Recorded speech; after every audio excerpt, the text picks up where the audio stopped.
Thank you for tuning in to this special edition of Classic Radio Theater with Wyatt Cox on this Thursday, the 7th day of September. And it was on this date 82 years ago that the world changed. America found itself thrust into middle of World War II as it was heard on NBC. From the NBC newsroom in New York, President Roosevelt said in a statement today that the Japanese have attacked the Pearl Harbor, Hawaii, from the air. I'll repeat that. President Roosevelt says that the Japanese have attacked Pearl Harbor in Hawaii from the air. This bulletin came to you from the NBC newsroom in New York. Which for 2 years has been at war with Adolf Hitler. To the battlefronts of the world, this neighbor at war has sent men, food, airplanes, guns, and ships. Some of the events that you will hear about today on this program, on this podcast, a supersized podcast, by the way. We will bring you lots of information, including Orson Welles, HV Kaltenborn, Edgar Bergen and Charlie McCarthy, The Great Gildersleeve, Sherlock Holmes, Inner Sanctum Mysteries, and Jack Benny, all as they were broadcast the evening of December 7th, 1941. On this date, Delaware became the first state to ratify the Constitution in 1787. U.S. declared war on Austria-Hungary on this date in 1917. In 1941, Canada declared war on Finland, Hungary, Romania, and Japan. And as you just heard, Japan attacking Pearl Harbor. We'll hear more about that coming up. The Montreux Casino in Switzerland set ablaze by someone yielding a flare gun on this date in 1971. The last Apollo mission launched on this date in 1972, the only night launch of an Apollo mission. The crew took the photograph known as the Blue Marble as they left Earth. Yasser Arafat recognized the right of Israel to exist in 1988. In their third and final fight on this date in 1989, Sugar Ray Leonard retained the WBC Super Middleweight Championship, defeating Roberto Duran. The Galileo spacecraft arrived at Jupiter in 1995, a little more than 6 years after it was launched by Space Shuttle Atlantis. In 2004, Hamid Karzai inaugurated as president of Afghanistan, and in 2005, Rigoberto Alzipar, a passenger on an American Airlines flight, allegedly claimed to have a bomb. He was shot and killed by a team of federal air marshals at Miami International Airport. Passing away on this date, cartoonist Thomas Nast, cartoonist Rube Goldberg, pro wrestler Haystacks Calhoun, actress Joan Bennett, Harry Morgan of MASH fame, Emerson, Lake and Palmer's Greg Lake, and Chuck Yeager, the aviator astronaut. Also born on this date in history, department store founder Richard Sears, musician Louis Prima, actor Eli Wallach, singer-songwriter Harry Chapin, Peter Tomarken, game show host, pro wrestler Ravishing Rick Rude, and singer Aaron Carter. Bent Fabric passed away also in 2020 at the age of 95. He was born on this date. You remember his U.S. hits. He had a hit in 1961, Alley Cat, and a 2003 hit, Jukebox, with Alan Vegefeld. Turning 95 today is political writer Noam Chomsky. Also today, Ellen Burstyn turns 90. Gary Morris is 75. Actor Tom Waits, singer, is 74. Three's Company's Priscilla Barnes is 70. Basketball legend Larry Bird is 66. From Soul Man and Red Dawn, C. Thomas Howell is 56. Tammy Lynn Sitch, pro wrestler, valet, and now her life is a shambles. Her drug issues got to her, and she killed a man. And so she's going to be in prison for at least 17 years. She turns 51 today. Singer Sarah Bareilles is 44. Dean Ambrose, John Moxley, WWE AEW wrestler, turns 38 today, and a fairly new papa, too. All right, coming up next on Classic Radio Theater, we're going to have a newscast. as it was originally broadcast on this date back December 7th, 1941. We will hear that following this quick break. Remember, the government ruling is you must register your tires or you cannot get any gas. So act tomorrow to register yours. Now let's listen to this broadcast of news from NBC as it was broadcast on this date from December 7th, 1941. Down, who are still able to talk, or some parachute troops gathered in, and our men can ask them questions. We have as yet, here comes a bulletin. The War Department has invoked the Espionage Act against the publication of military information regarded as secret. We all know that, and we can't any longer state anything about Army strength outside the continental limits of the United States. As to the watch over the Japanese community, it's interesting that we learn that on the Atlantic coast in New York and in Norfolk, special police watch has been put over the Japanese. There are very few Japanese there to watch. Here on the Pacific coast, where there are more Japanese than anywhere else, as so far we have no word whatever of anything untoward having happened. I think we can take the word of the local San Francisco Consulate General that the Japanese community has been totally surprised by this action, and so far there is no indication here whatsoever that any sabotage has broken out or that any Japanese spies or saboteurs were warned in time to go into action. Of course, the people around Little Tokyo and Los Angeles are on the qui-vive. So far, I think they've conducted themselves very well, so far as we can learn by the dispatches. Said that the sheriff has sort of taken charge there at Little Tokyo and has gathered up a number of volunteers, and they have set up a volunteer watching post, and they're watching the Japanese, but they haven't had any reason to do anything. And people on both sides of the fence there are remaining calm and decent, which is certainly good news. We are waiting for confirmation about the reports of sinking of the ships in the Pacific. Now, as I say, that could be done by Germans, perhaps, as well as by Japanese. We shall have to see what happens. Of course, the general comment here on the street is that if the Japanese really did this a purpose, they are pretty foolish, and yet if they did it on purpose, they have certainly got guts. That's the way the American people on this coast are taking it. We'll wait and see what happens now, and particularly watch for a declaration from Mr. Nomura in Washington. Thank you. Oh, I'm to go on a little while longer. I'm sorry, I got the signals wrong. All right, there's plenty of material here in front of us. Police Department poured reserves into the district in Los Angeles at Little Tokyo, but as I have told you, there are no disorders reported from there yet. If this is a purposeful attack on the part of the Japanese, intended by the government, we're in for an exceedingly bitter war in the Pacific.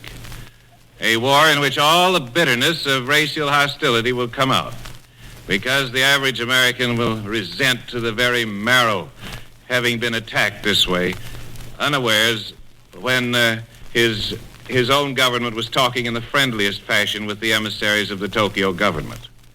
But as I say, I wouldn't accept that too soon. It is very possible that this is something engineered over the head of the Tokyo government, and we'll be hearing from the Tokyo government before very long. It is to be noticed that there has been no declaration of war from Tokyo or from our side. And of course, we can't issue a declaration of war until Congress assembles. But still, there's been no statement as yet that a declaration will be asked for. A good deal of speculations going on as to what we'll do with Mr. Caruso and Mr. Nomura. Well, of course, we want to hear from them first. And if Japan has used them as a blind to cover while she started shooting us, there'll be a lot of feeling that we ought to put them in jail. On the other hand, we have our ambassador and his helpers in Tokyo, and we have to get them out, and there'll have to be an exchange on a hostage basis. But I'm not at all sure but that Mr. Nomura and Caruso were not as surprised as the local San Francisco Consul General by what has happened this morning. Thank you, and more later. From San Francisco, we've brought you NBC's news analyst of Pacific Affairs and Far Eastern Affairs, Upton Close. We take you now to Honolulu.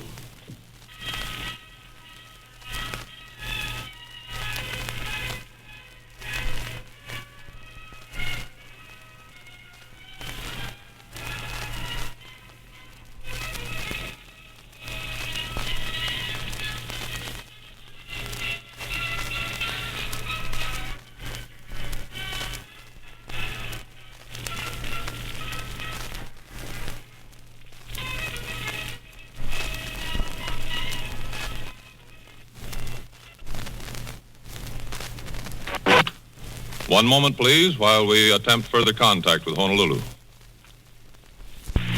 The island of Oahu in the Pacific, one of the most thickly populated islands of the Hawaiian group, was attacked by Japanese planes this morning, starting at about 8 o'clock. No one would believe when reports emanated from the 2 radio stations here that the islands had been attacked. But when bombs began falling in various parts of the city and in different Army and Navy posts and bases, people knew Japan was endeavoring to eradicate America's outpost in the Pacific. Now, here's a report that I've gathered from different reporters of the Honolulu Advertiser who've been out endeavoring to get information concerning the Japanese air attack on the island of Oahu in the Hawaiian Islands. The first information in Honolulu that planes of Japan were attacking the islands was about 8 o'clock this morning, Hawaiian time. The first group of Japanese airplanes attacked Fort Island at Pearl Harbor, the Navy's mighty fortress in the islands. Roy Batusik, a local attorney, was up in his private plane flying over Cocoa Head when he said 1 or 2 Japanese planes gave him a salute of machine gun bullets as they approached the city. The plane was slightly damaged, and Mr. Batusik made a landing. After machine gunning Fort Island, the first Japanese planes moved to Hickam Field. Observers said considerable damage was done to planes and to Hickam Field. There is great activity there now in clearing the field of debris. At Pearl Harbor, where is based the Pacific Fleet, 3 ships were attacked. The Oklahoma was set afire. All lines of communication seemed to be down between the various Army posts and Navy aerodromes and Army airfields. There has been no statement made by the Navy. The Army has issued orders for all people, the civilian population, to remain off the streets. The first raiders carried torpedoes and did their damage to shipping in Pearl Harbor and off Honolulu. Everyone here in the islands were taken by surprise by the attack, and even yet it's difficult for some people to believe that our air raid on these beautiful islands has actually happened and that lives have been lost. Several planes have been shot down, and anti-aircraft gunnery is very heavy. It is thought that the planes came from the south in the direction of the island of Kauai. After the attack on Pearl Harbor, Hickam Field, and Wheeler Field, several squadrons of Japanese planes came in from the south over Diamond Head, dropping bombs and incendiary bombs over the city. One bomb dropped in front of the governor's mansion at Washington Place and killed 1 man. Another dropped by the Honolulu Advertiser, nearly hitting several people and almost reaching its mark. At Pacific Heights and Dowsett Highlands, beautiful residential districts, there was heavy bombing. 1 woman was killed in Dowsett Highlands. The governor has proclaimed a state of emergency. Traffic is almost at a standstill in parts of the city. However, the traffic to and from Waikiki seems to be normal. When Japanese planes appeared over Waikiki, there were many people out in the streets and watched the bombing there. 1 man at Waikiki was badly injured when a bomb dropped in the heart of that beach resort. The Japanese planes seem to have come over the city and the environs with no intimation whatsoever that these were Japanese planes. and it was a very difficult for people here to believe that these were Japanese planes. Here's a report that just came from Hickam Field. There were 350 men killed in a direct bomb hit on the barracks at Hickam Field. Then at Bellows Field, on the other side of the island, on the windward side of the islands, the field was bombed very heavily. That's all the news from Honolulu now. We'll be back with more news at a later time. This is KGU in Honolulu, Hawaii.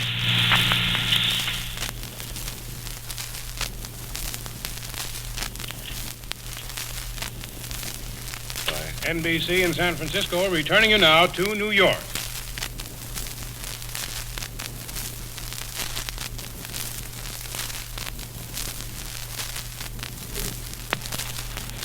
Back in New York City, we'd like to read now a telegram. It reads and addressed to President Franklin D. Roosevelt, the White House, Washington, D.C. All our facilities and personnel are ready and at your instant service. We await your commands. It's signed, David Sarnoff, President, Radio Corporation of America, and Chairman of the Board, National Broadcasting Company. And here is a message for NBC associated stations. The National Broadcasting Company newsroom in the Orient, New York, Hollywood, San Francisco, and Washington will remain on a 24-hour basis throughout this emergency. If news warrants, NBC will broadcast throughout the night. And now for another special broadcast, we take you to Washington. Tonight at the White House, President Roosevelt will meet with his cabinet members to determine what course the administration should follow after the Japanese attack on the United States. Beyond doubt, he will ask Congress to make some declaration. What that will be, we do not know.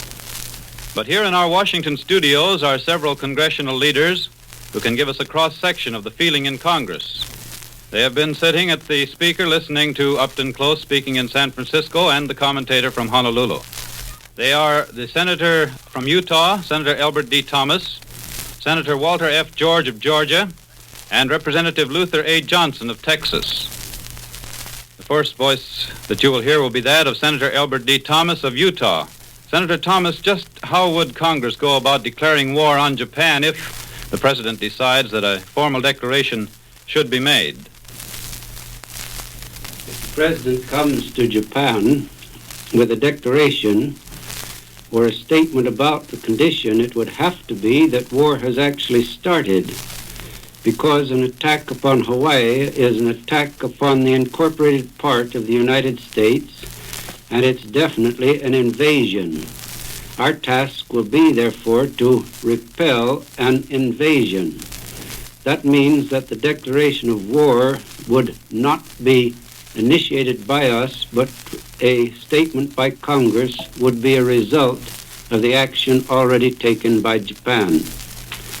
Well, Senator, do you think it would be a joint resolution? It would be a resolution by the whole of Congress. Yes, on recommendation of the President. Senator Walter F. George of Georgia, we would like to post this question to you. Is there any doubt that Congress would pass a declaration in view of Japan's attack?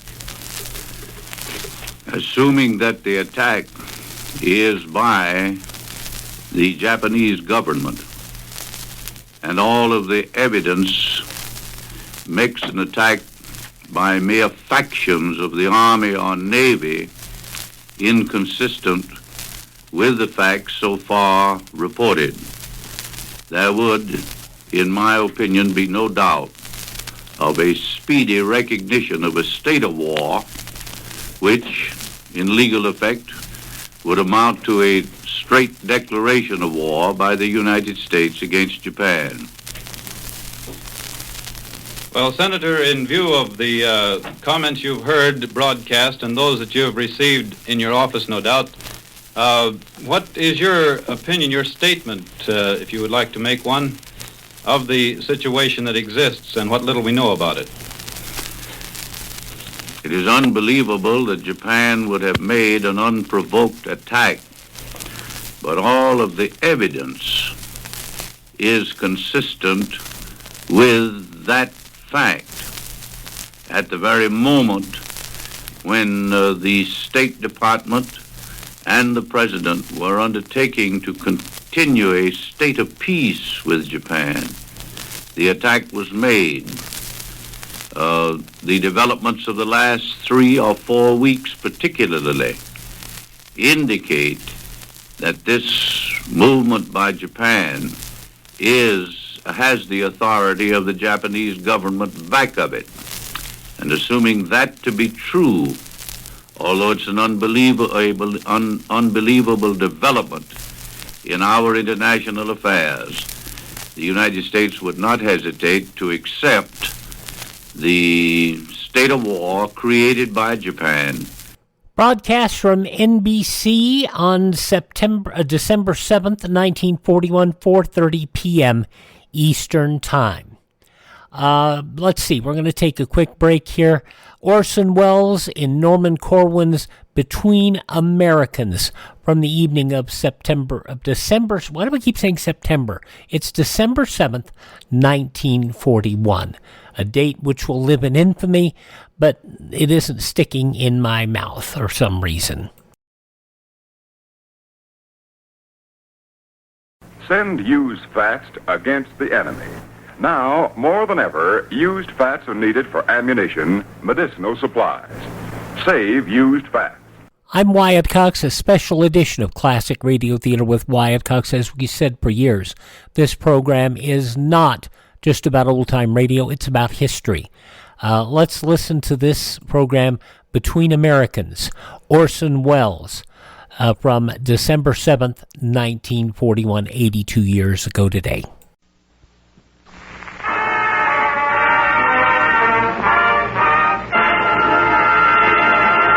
The Gulf Screen Guild Theater.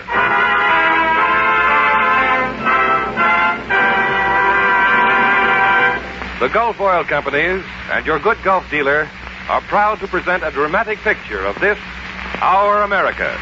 Here is your host, Roger Pryor, to tell you about it.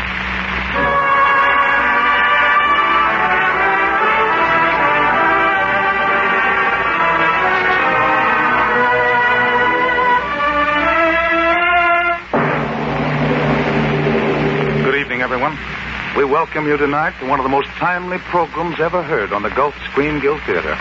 Our production of Norman Corwin's script, Between Americans, starring Orson Welles.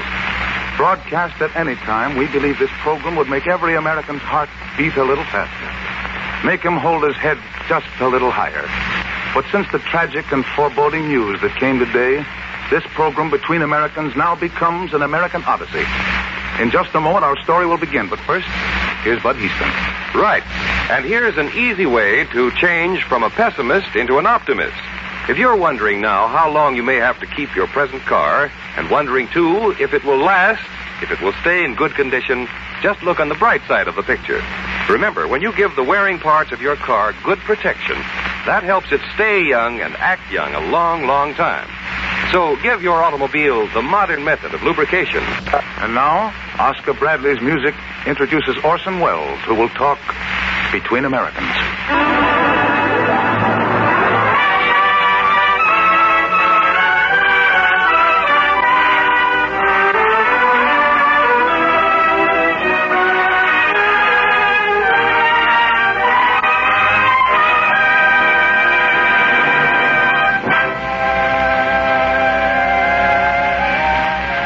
This program is Between Americans.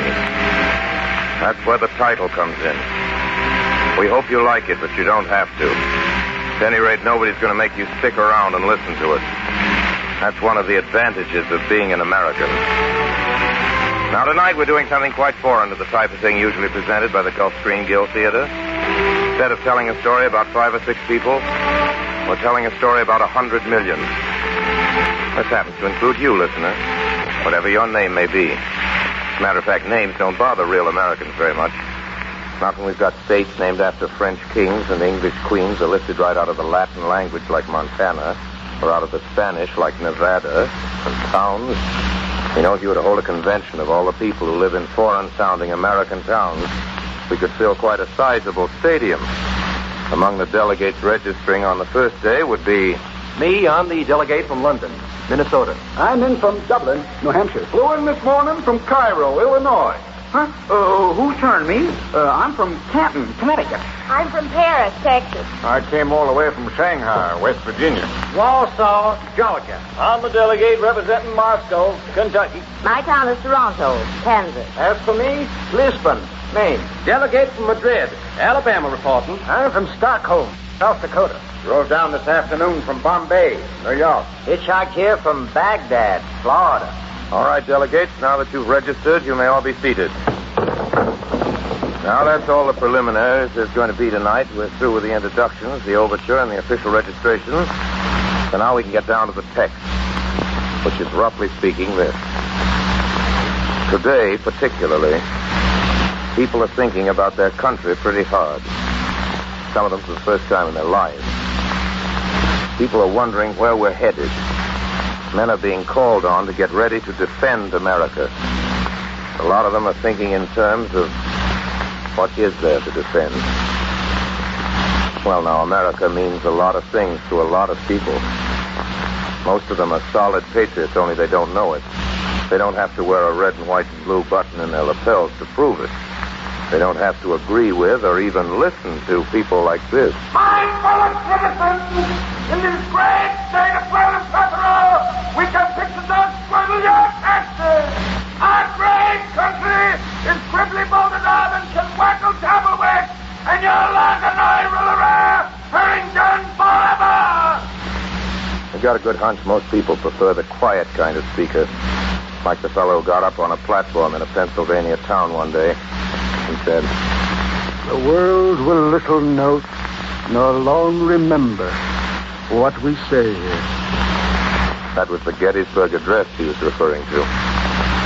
As a matter of fact, he didn't get such good reviews the next morning. Take, for example, the write-up he got in the Harrisburg Patriot. We pass over the silly remarks of the president.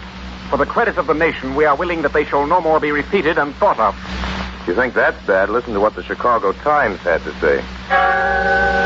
The cheek of every American must tingle with shame as he reads the silly, flat, and dishwatery utterances of the man who has to be pointed out to intelligent foreigners as the President of the United States. Of course, the rival paper in Chicago took the opposite point of view. Rival papers often do. The remarks of President Lincoln will live among the annals of man. That paper gave it 4 stars, and they were right.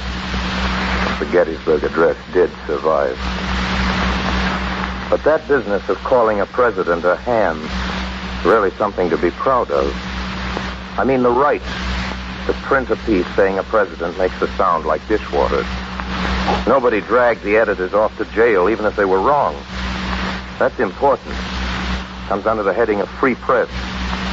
As soon as anybody starts gagging the press, any press, watch out.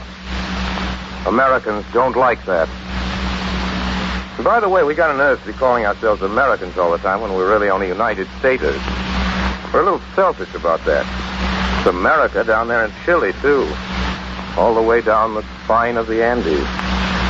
If any of you folks are hearing this down around Mexico or Honduras or Salvador or Argentina, or even if you're an Eskimo in the Arctic, we hope you'll overlook our calling ourselves Americans as though we were the only ones in the hemisphere. We do that just because it's so much easier to say than anything else, and also because it sounds so good.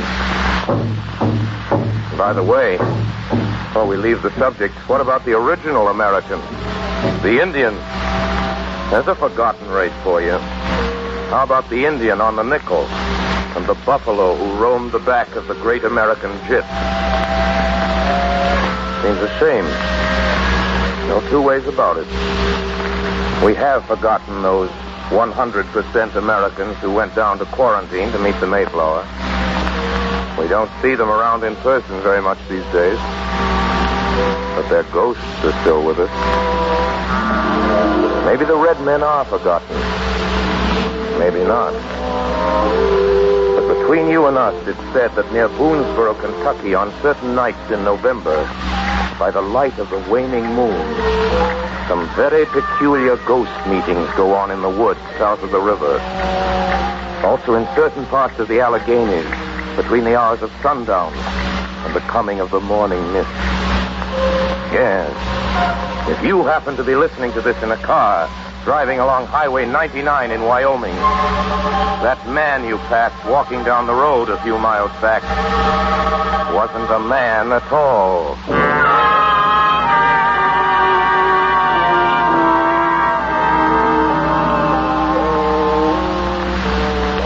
Seriously, they were brave people. The Indians fought a losing fight against great odds. Wanted nothing more than to keep their land and their way of life. Fighting the fight so many people of all races have had to fight since. The fight to keep free and independent. The fight to stop men from the outside who want to civilize somebody their way.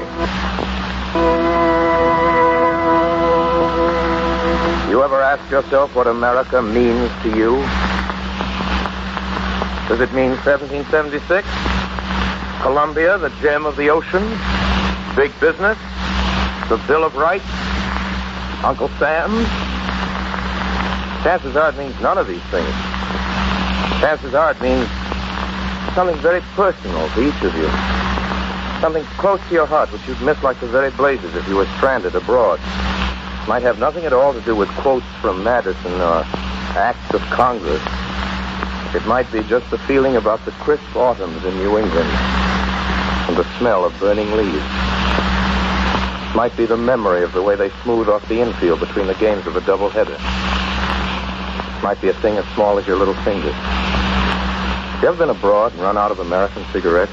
Hey, speak English, mister? No, senor. Solo hablo español. Well, anyway, do you carry cigarettes? Ah, cigarrillos. Sí, tenemos bastante aquí. No, I just want cigarettes. Hey, here, I'll take these. How much? 20 centavos. Yeah, keep the change. Hey, got a light there, senor? Sí, como no, senor. Un momento. Hey, what is this? Soft, cold soup? Tastes like an old shoe. Here, you can smoke the rest of them. Food. There you are. America might mean a tight-packed cigarette, which tastes good. Might mean the way a hot dog man slaps mustard on a Frank.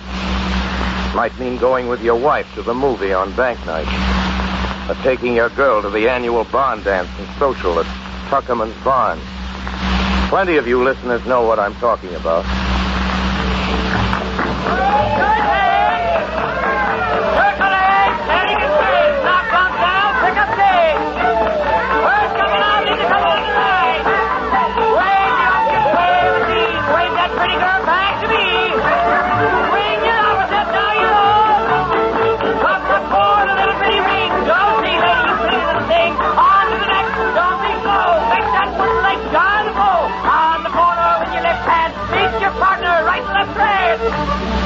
You hear people speak of home defense? This is the home to be defended. The square dance down the Glen a piece. In old man Tuckerman's barn. This is the America of all the couples dancing there tonight. That's what the nation means to Butch and Fred and Jenny and Elvira. And this is America to all the boys and girls from Malvern County and their folks at home waiting for them. What do you suppose America means to that auto repair man in the grease-caked dungarees who works in the garage in the corner of Willow and Elm Street? It means, quite likely, crawling under the 1936 Buick and dragging an electric light bulb on a long extension after him. Hey, Joe, hand me that wrench. What wrench? The wrench at your feet. I gotta finish this Prentice job. Why don't he sell that jalopy and get a new boat? And you want to talk us out of business? As long as he keeps his car, we get a repair job once in a while. Yeah, guess you're right. Sure. That's America to Pete and Joe. Piston job, transmission job, valve job, jack it up, change the tire. New fan belt, check the pump. On Saturday night, take the girl down to Joyland Dance Park. Means repairs to those boys and cans of oil and carburetor mixtures. And to Jack Prentice, who owns the Buick that Pete is fixing and who lives down on the beach near the Coast Guard station, America means the sound and the sight and the smell of high tide under the full moon. And occasionally the melancholy note of the bellboy drifting up when the wind's blowing in from the ship channel. means the age-old sound of the sea. The same sound folks are hearing this very minute up around Penobscot Bay and Winthrop Beach and Chincoteague Inlet down by Calabogue Sound and on Boca Chica and then clean over to the other coast by Guadalupe, Carmel. Yes. Wind and wave and sand and rock and riptide and undertow. That's America to Jack Prentice and the hundreds of thousands of folks settled on the coastlines between Eastport and Key West, Point Isabel and Birch Bay. America is all things to all the people. Prairie to Nebraskans, coal to Scranton miners, cameras and raw celluloid to the picture boys in Hollywood, the stink of crude oil to the men who work the wells, relief checks to the unemployed, a mic and a stopwatch to a radio production man, a BMT Express to Brooklyn office workers. Sure, that's the way it goes. Or isn't it? What does this country mean to you? It might mean anything. Anything at all. It might mean a course in highfalutin poetry at Harvard. Today, gentlemen, we will consider the influence of Whitman on the development of poetry in America. And by 1870, after 12 years of incessant attack against squeamish over-refinement, Whitman really began to create an active distaste for literary ethics. Or else it might be an argument between two baseball fans as to which is the better team, the Yankees or the Red Sox. Yeah, but look! The Yanks are a bunch of old men and cripples. Yeah. They won't last. I tell you, they won't last. Wait till it gets good and hot around the middle of July. Yeah. Wait till doubleheaders begin piling up. What are you talking? Listen, DeMaster's having the best season he ever had. He's an old man, huh? Keller hitting a dozen homers. I'd like to be a cripple like that. New home run record for the club. Won't last, huh? Who's the Red Sox got as good as DeMaster? Name one guy. Name one. Who? Ted Williams. Oh, good, Peter. No getting away from that. But you say he's better than DeMaster? Wait a minute. Do you say... Or it could be a poker game in Charlie Ferreter's law office upstairs over the 5 and 10 cent store on a rainy afternoon. Or a meeting of the Kiwanis Club in the Mansion House on Thursday. Or the news store. Or a great symphony concert sent out over everybody's ear, playing the music of all the world's great composers, regardless of their race or nationality. For instance, something by a great German Jew named Mendelssohn. Something you couldn't play in certain countries on the other side.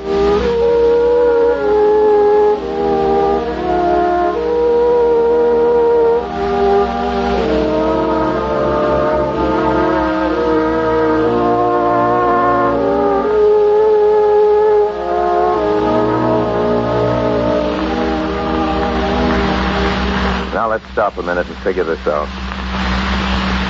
Is it an accident that makes just being a citizen in this comparatively young country so attractive to so many people? To the world's greatest skater from Norway? To the world's greatest mathematician from Germany? To the world's greatest orchestra conductor from Italy? Is it an accident that 1,000 million people all around the world would give everything they own to be in your shoes? A free citizen of this country, right this very minute? Is it the weather here? Let's ask some of the natives. You from New York, how's the weather out your way? Oh, I like it all right, only the summers give me a pain, sticky and hot. And then we usually get a stretch of terrible overcast weather around April and November. Sometimes 10 days go by without the sun coming out once. And you, miss, from Miami, Florida. Oh, our climate's fine. Except you have to watch out for sunburn. A gentleman from Kansas? Well, summers get pretty hot. Winter's pretty cold. Tornadoes raise a ruckus every once in a while. Los Angeles. You? Ah, wonderful climate. Magnificent. Don't you ever get tired of all that sunshine? No, sir. Not a bit. Never rains? Well, a little precipitation maybe, but no rain. No earthquake? No, just little ones. Are you interested in some real estate? No, thanks. And you from San Francisco, how about it there? Best climate in the world, top. Lots of sunshine? Lots of fog? Lots. All right. Then it's not the weather which makes it so attractive. Is it maybe our wine, women, and song? Let's ask the expert. You there, expert on women. American women are beautiful, certainly, but we've never produced any classic or historic beauty. We've no legendary figure to compare with Helen of Troy, or with any of the Greek or Roman Venuses, or with Egypt's Cleopatra. As far as fiction is concerned, we can offer nobody to stand up against Italy's Juliet, or Germany's Isolde, or France's Roxanne. Certainly not Scarlett O'Hara. Certainly not. No, indeed. All right, that's fine. Thanks very much. Now, what about our wines? Is that what makes America so attractive from the outside looking in? How about it, wine expert? American wines are excellent, but then, of course, meaning no offense, have you ever heard of French champagne, Burgundy, Liebfraumilch? All right, thank you. Thank you. Can it be our song? Maestro. America can well be proud of its composers and of its wealth of folk music. But the fact of the matter is that we have yet to produce a single world-great symphony, whereas Finland has produced 7, Germany and Austria half 100, the Russians about 12, the French 2 or 3, England 2 or 3, Bohemia... Not song, then. Neither wine, women, nor song. So what is it, then?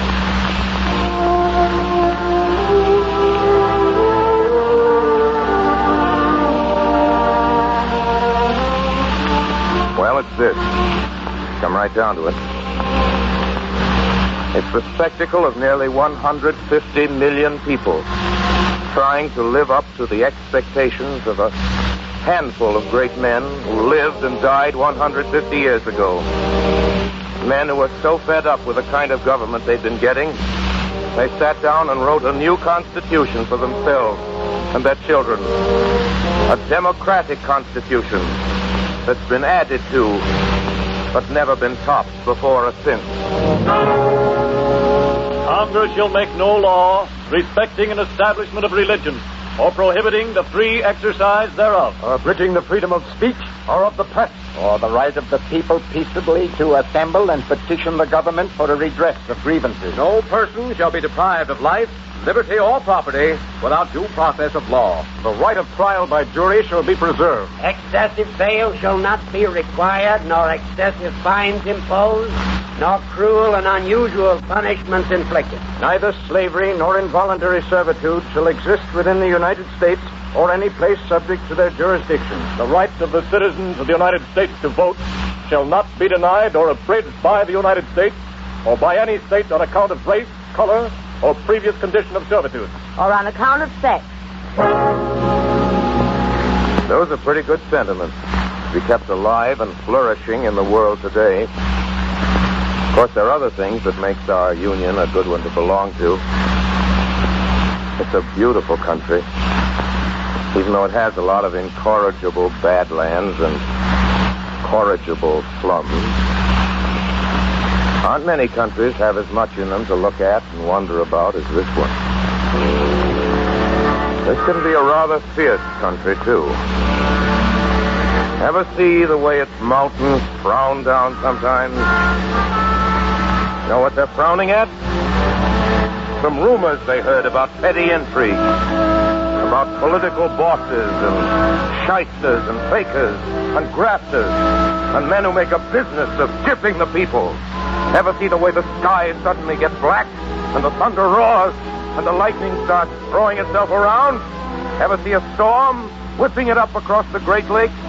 That's how the American winds feel about anybody who denies anybody else a fair trial, or free speech, or the right to assemble, or the right to worship as one sees fit.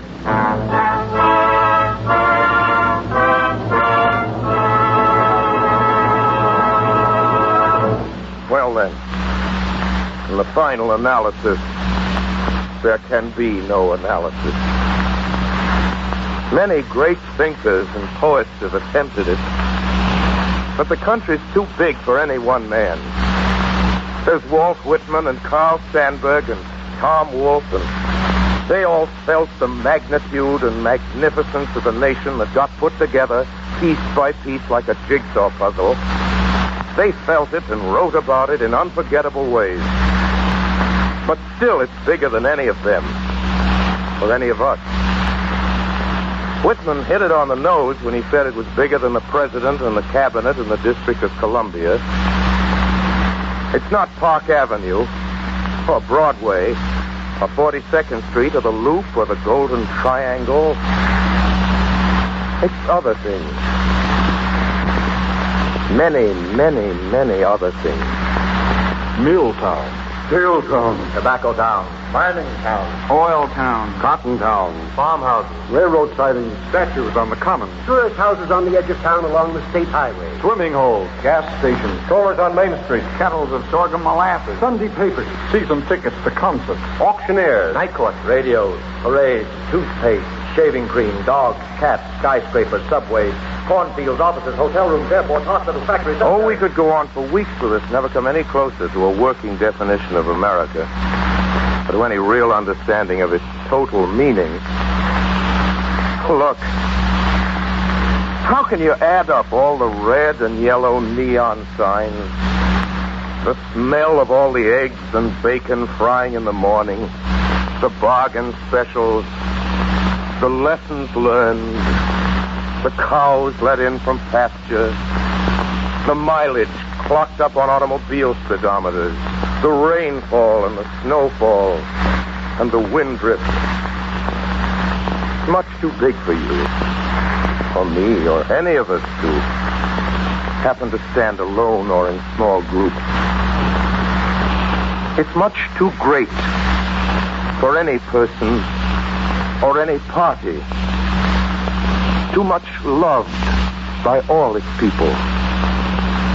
Loved in spite of and because of its faults and virtues and its past mistakes and future promises. America is not a map, a poem, an almanac, a mural, a building in the heart of Washington. It's a territory possessed by people, possessed by an ideal.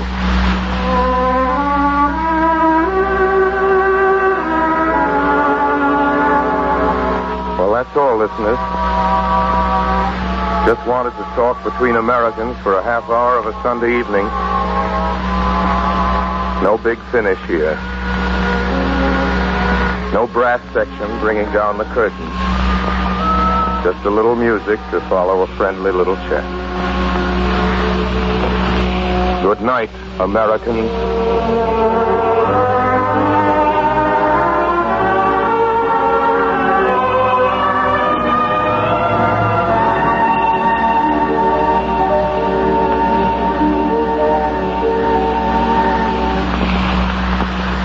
You've just heard Orson Welles talking between Americans.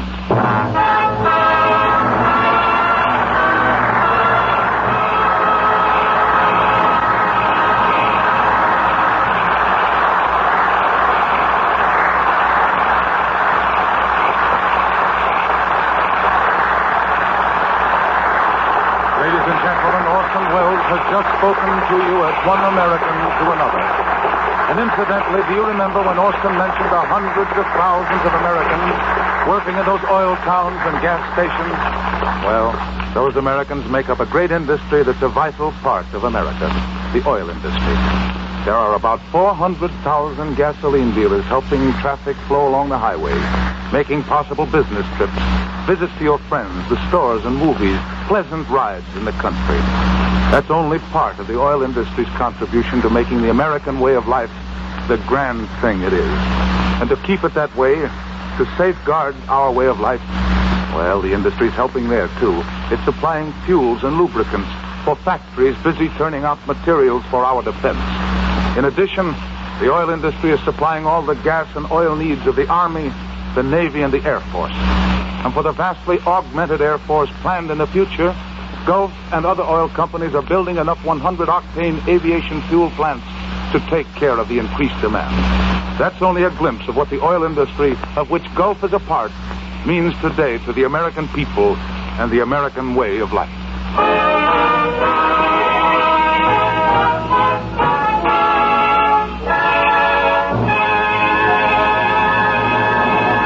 Well, next week, we really have a show that'll put you into a great humor. The RKO hit My Life with Caroline, starring those top favorites, William Powell and Ann Sothern with George Barbier. Music by Oscar Bradley, assisted by Frank Tours. Until then, this is Roger Pryor speaking for your neighborhood good golf dealer and saying good night, everyone.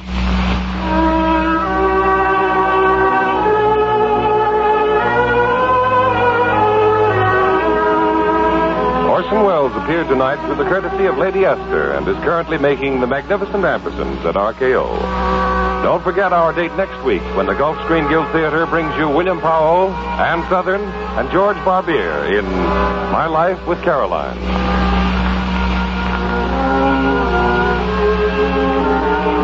Bud Heaston speaking. This is the Columbia Broadcasting System.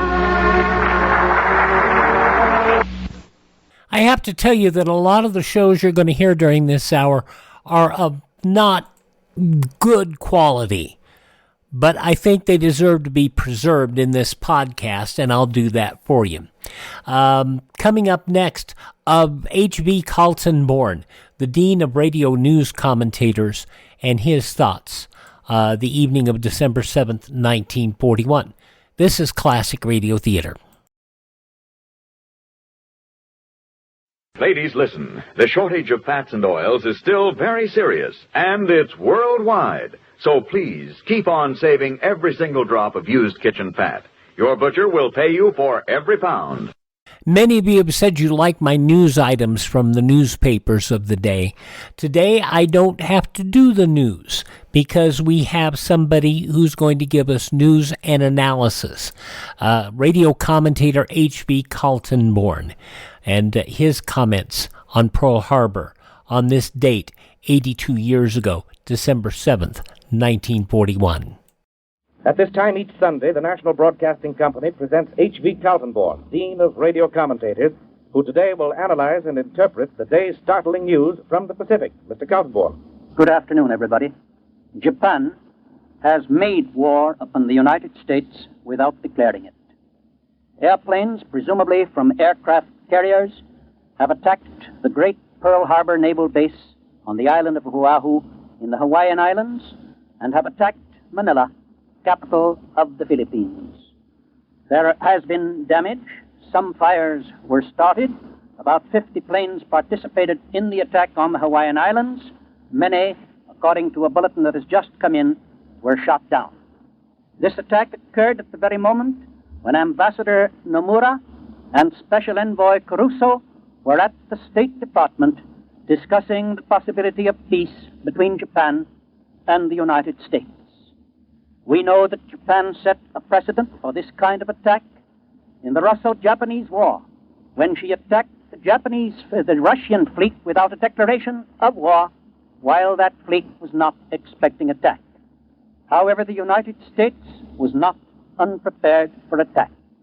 Anti-aircraft guns immediately went into action and were responsible for bringing down many of the Japanese planes. We have no details from what happened in Manila, but they may come along before this broadcast is finished. Let me now tell you exactly what happened in the order in which it developed here in the NBC newsroom. At 2:25 came the first flash. White House announces Japanese have attacked Pearl Harbor. 10 minutes later came this announcement from the White House that Japanese airplanes attacked Pearl Harbor and all naval and military activities on the island of Oahu. That is the principal island of the Hawaiian group. It is the one upon which American military and naval establishments are located. It is a great fortified center of American military and naval strength in the center of the Pacific. White House Secretary Early received the information from the President, who presumably received it directly from the Navy. And his announcement said, the Japanese have attacked Pearl Harbor from the air and all naval and military activities on the island of Oahu, the principal American base in the Hawaiian Islands. That announcement was made to all press associations by telephone, and immediately after making it, Mr. Early hurried to the White House for conference with the President. The Navy refused to issue any statement on its own account and said that all information would be channeled through the White House. Following the attack on Pearl Harbor came news only 2 minutes later of the Japanese attack on Manila. The White House announced that a Japanese attack on Army and Navy bases at Manila was reported to the President. Then began the dispatches from private sources, from the Press Association representatives themselves. The United Press reported that Oahu Island was attacked by unidentified airplanes. It is natural that the press correspondent does not know just what particular nationality planes belong to, but the Navy knows Japanese planes when it sees them. Policemen and firemen were immediately ordered in a radio broadcast to go to the Army and Navy posts to which they were assigned in the city of Honolulu. The smoke of anti-aircraft guns rose over the Pearl Harbor Navy Yard immediately when the attack began, and heavy smoke also drifted up from Hickam Airfield in the Pearl Harbor area, this apparently from the fires set by incendiary bombs. Other witnesses said that fires broke out on Fort Island. Fort Island is an important military island located in the center of Pearl Harbor, and many military establishments are located on that island. A dispatch from Fort Shafter in Hawaiian Islands, which came by telephone from Honolulu, states that 50 unidentified airplanes attacked the island of Oahu. The main targets appeared to be Hickam Field and, of course, the great naval base at Pearl Harbor. So far as is known, the attacks on Hawaii and Manila were made wholly without warning. This is the first sentence of a statement that has just come from the State Department in Washington. The statement reads, "So far as is known, the attacks on Hawaii and Manila were made wholly without warning when both nations were at peace, and they were delivered within an hour or so of the time that Japanese Ambassador Nomura and Japan's Special Envoy, Mr. Caruso, had gone to the State Department and handed to the Secretary of State Japan's reply to the Secretary's memorandum of November 26. You may remember that yesterday we received the reply from Japan to the President's comment and request for information with regard to troop movements in Indochina. This afternoon, Mr. Caruso and Mr. Nomura bring to the Secretary of State the reply to Mr. Hull's general memorandum in which he called for a return to the basic principles of international law. The State Department goes on in its special statement just issued, quote, "As soon as the information of the attacks was received by the War and Navy Departments, it was flashed immediately to the President at the White House. The President directed the Army and Navy to execute the previously prepared orders looking to the defense of the United States. And you may rest assured that both our Army, and particularly our Navy and our Air Force, were not caught by surprise by this attack. They knew what they might have to expect, and they were ready for anything that might happen. They have been ready for a long time, and their readiness has been developed increasingly in recent weeks and days." Let me go back to the telephone message that came from Fort Shafter, Hawaii. 50 unidentified airplanes attacked the island of Oahu today. There's a first point. It indicates that it was a relatively small aircraft carrier that brought these planes. However, it's possible, of course, that these first 50 will return and that then others will take off and continue the attack. However, since the element of surprise is now over, it seems less likely that this particular aircraft carrier will linger very long in the vicinity where the great mass of the United States fleet is located. We'll get news of naval action before long. The main targets, this dispatch again declares, were Hickman Field, the great airfield, and the great naval base at Pearl Harbor. Obviously, bombing the airfield is intended to prevent the taking off of planes which would seek out the aircraft carrier or of fighting craft which would attack the attacking bombing planes. Here is information received by NBC from Honolulu. It says that the air attacks on Hawaii were staged by unidentified planes flying at an altitude of about 20,000 feet. Bombs fell near the building housing the Honolulu Advertiser. So far, there are no reports of damage. The defenses on the island immediately went into action. Anti-aircraft guns sent showers of shells into the air. Obviously, if the Japanese know what they're about, they will not waste their bombs on the city of Honolulu. They will concentrate them on the important military objectives at adjoining Pearl Harbor. Here is something from the White House. The President immediately called in the Secretaries of the War and the Navy and is now trying to contact his congressional leaders. That's the end of the statement that has just come from Washington. The latest information that they have in the capital is that the attacks are still in progress. That would be natural enough, since obviously this is the beginning and not the end of an important military action.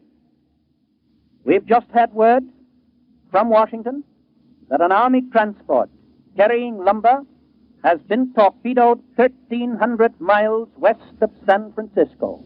This is further evidence of a carefully, long-planned attack against the United States.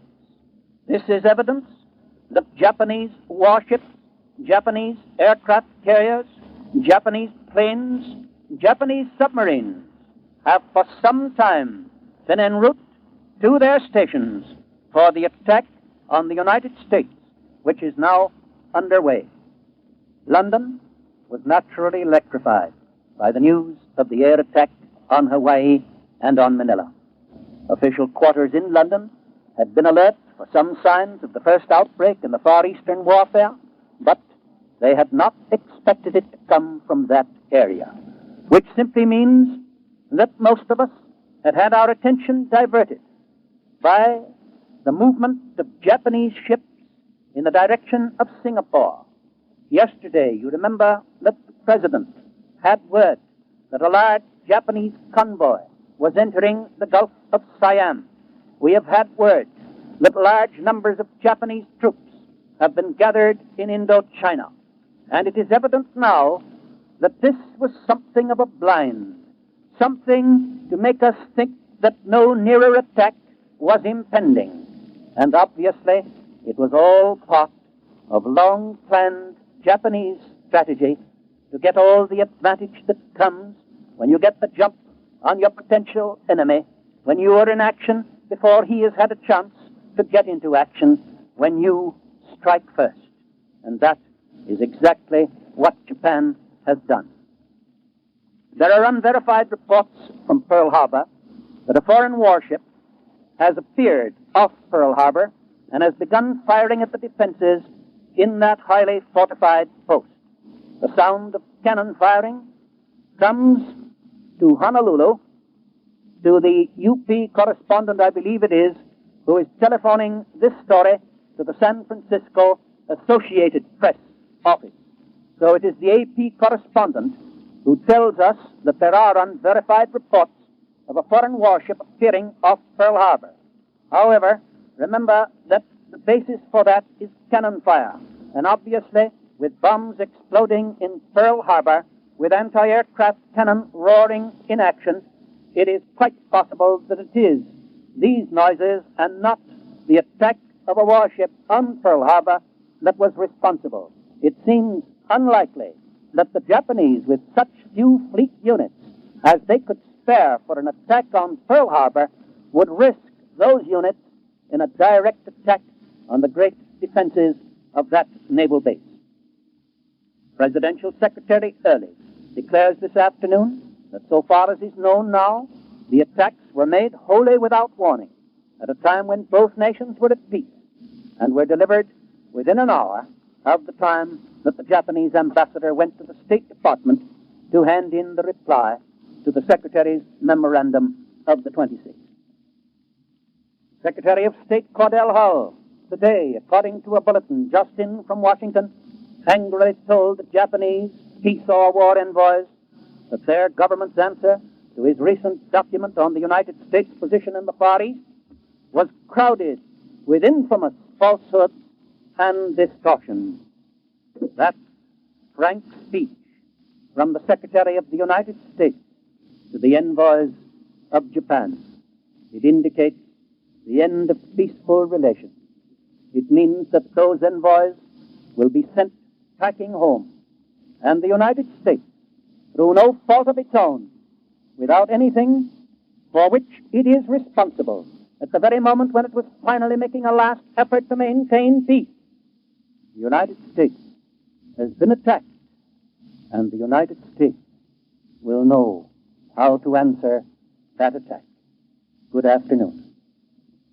You have been listening to Mr. HV Kaltenborn, noted news analyst. This is the National Broadcasting Company. We'll continue now with programs from December 7th, 1941. And here's some of the entertainment programs that aired that evening. And we'll start off with Edgar Bergen and Charlie McCarthy. But first, these messages.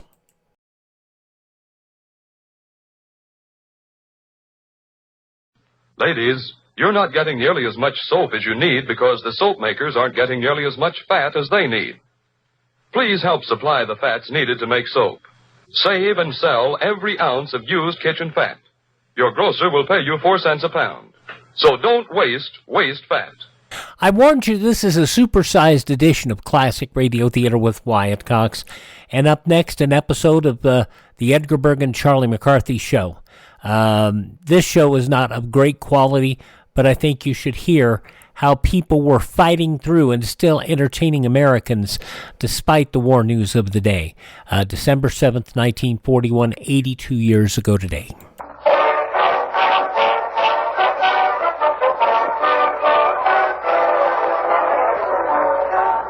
The makers of Chase and Sanborn Coffee, the blend and friendship in a cup, present direct from Uncle Sam's Great Army Camp at Fort Ord, California, Edgar Bergen, Bud Abbott, and Lou Costello. Ray Noble and his orchestra. Our guest, the star of Metro-Goldwyn-Mayer's Babes on Broadway, Judy Garland, and Charlie McCarthy.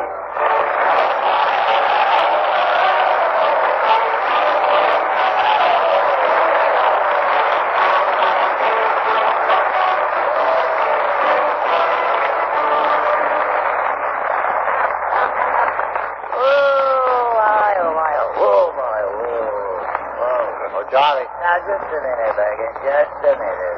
Now, before we start this fricas here, I have a very important message for the 30,000 men here at Fort Ord. You have? Yeah. Well, what is this important message? Well, just to show you what kind of a guy I am, fellas, I've got a little address book here, see? And it's just dripping with phone numbers, see? They're all beautiful and lonesome, see? I'm so tired of it all. Does anybody want it?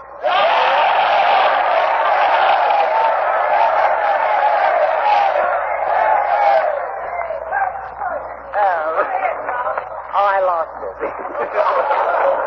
Charlie, these men are giving all their time and their thought to Uncle Sam. Yeah. Yes. And they're so busy with their work, why, they forget about girls. Yeah? Yes. You mean to say they've forgotten about girls? Yes, Charlie. Looks like some of them have awful good memories. Well, that's the wrong attitude, Charlie. Well, how do you know? Why, Charlie, when I was in the army... Oh, don't give us that stuff, Bergen.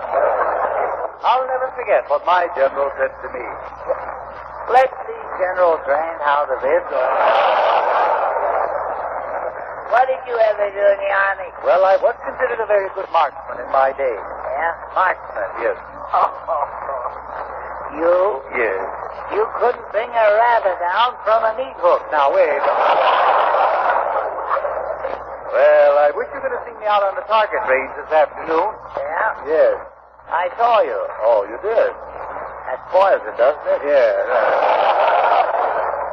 I must say you weren't at home on the range, buddy. Is that so? All right, if you know so much about it, what kind of a score did you make out on the rifle range today? Well, you want to know? Yes, I would. Oh. Well, I must admit, I didn't do as good as I expected to. But then again, maybe I didn't expect to. What do you mean? What do you mean? I I don't think my bullets were tying. Oh, now, wait. Never mind the description. Just give me your score. The score, that's all. The score, huh? Yes. Yeah. Well, my score was, it was one. One. Yeah. One what? One Mortimer. One Mortimer? Now, Charlie, don't tell me. I'm afraid I did. That you shot Mortimer's nurse? Well, I want the truth, Charlie. Well, I didn't exactly shoot him, no. You see, I was showing the men how efficient their weapon was to the slingshot. Oh, I see. Very good, the slingshot. Yes. And Mortimer sort of volunteered. He volunteered?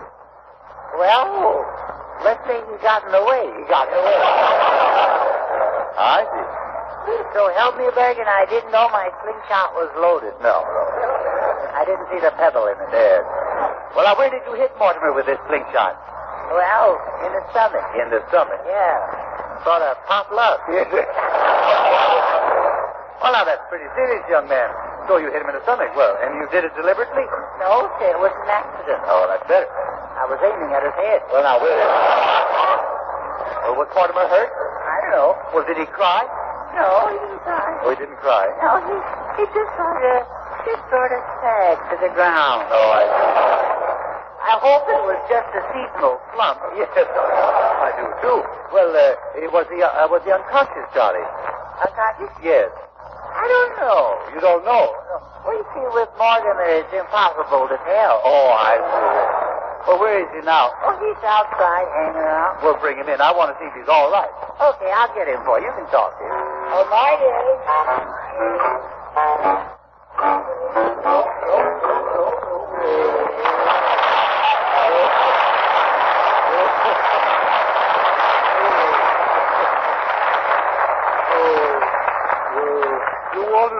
Mr. Bergen? Yes. Charlie told me that there was a little accident out on the target range. How do you feel, Mortimer? I say, how do you feel? Me? Yes, you. Well, I got an awful headache in my stomach, so you have. Well, you must be a little more careful on that target range. Well, I didn't think they could hit me. Well, why not? Well, I'm out of season. That's enough of that, Mortimer. Now, tell me what happened. Well, you see, it was this way, Mr. Bergen. Yes. I bent over to tie my shoelace. Yes. And that's when Charlie let me have it. Oh, I see. I thought he hit you in the stomach. Well, he sort of hit me in the stomach when my back was turned. Oh,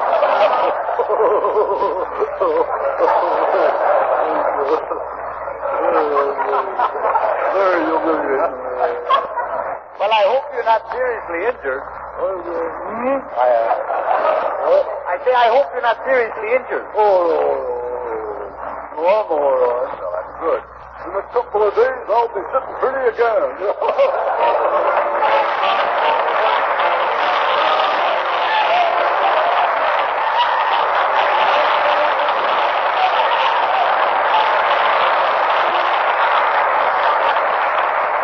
The month of months is with us again.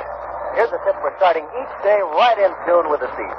Darling, breakfast ready. So am I. Good morning, Mr. Zing, my dear. The Jason Sanborn coffee here. It's French in a cup, my dear. A very good morning to you. Well, now, let's see. 365 days times 4 cups of coffee times 50 years. What are you doing? I'm figuring out how many times I'm going to have a cup of this good coffee. Yes, the Jason Sanborn. Super rich. I know it is. That's why I'm adding them up. Delicious? It's the next step better than delicious. Right, and the price is thrifty, too. Well, you know I run into Jason Sanborn coffee downtown a lot. At the good hotels and restaurants and clubs. Yep, more and more of them are serving it all the time. Folks, get Jason Sanborn. A super rich blend. Drip or regular grind. It's a cup of coffee that sings to say a very good morning to you. From the 1st of January to the last of December, holidays and all, you get the true spirit of Christmas the whole year round in Jason Sanborn dated coffee. It's super rich, as full of flavor as a pudding full of plum. Freshly roasted, fragrant, it's more than coffee. It's friendship in a cup. And you get it at a saving. Better coffee for less is the Jason Sanborn rule, through our dating and distribution system. The dated coffee is fresh from the roasting ovens to the stores, freshly roasted. It's dated the day your grocer receives it. So an inexpensive package is used, and you save money. Get this holiday coffee the year around. Enjoy true friendship in a cup.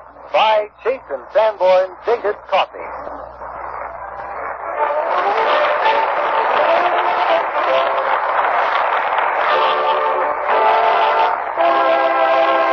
Say, Reno. What's up, Bud? Well, I'll let you in on a little bit. I've got Costello believing that they're going to keep him here at Fort Ord, and that I've been ordered by the Army to give him an examination. That's him now, Ray. Hey, Judy Garland! All right, never mind. Oh, boy. I'm going to be a soldier. Hey, Abbott, I came from a family of fighters. My grandfather was in a Boston Tea Party. The Boston Tea Party? Yeah, he brought the lemon. No. You mean he didn't fight? Fight! Yeah. He challenged the enemy to a duel. Then he called his seconds. He yelled, Joe, Tex, Mike, Tom, Dick, Harry. Yeah. All right. Wait a minute, Costello. How many seconds did your grandfather have? 60. He was a minute man. No. Come on, yeah. But in the Battle of Bunker Hill, they accused him of running away before the battle began. Did he run away? No. He just wanted to get a good start when the general said, charge! Look, get up, monkey. You're in the army.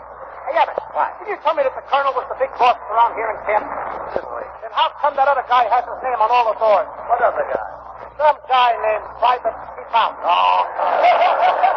Look, talk then. Let's get on with your examination. Look. Lou Costello, you dope. You know that. Well, I know that. I've got to fill out this blank. Now, let's see. Name, Lou Costello. Yeah. Home? One night a week. No. Look, where did you come from? Patterson? Okay. No, Patterson NJ.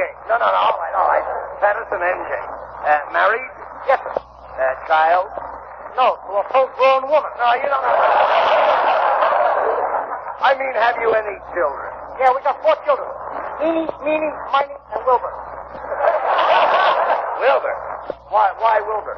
We didn't want any more.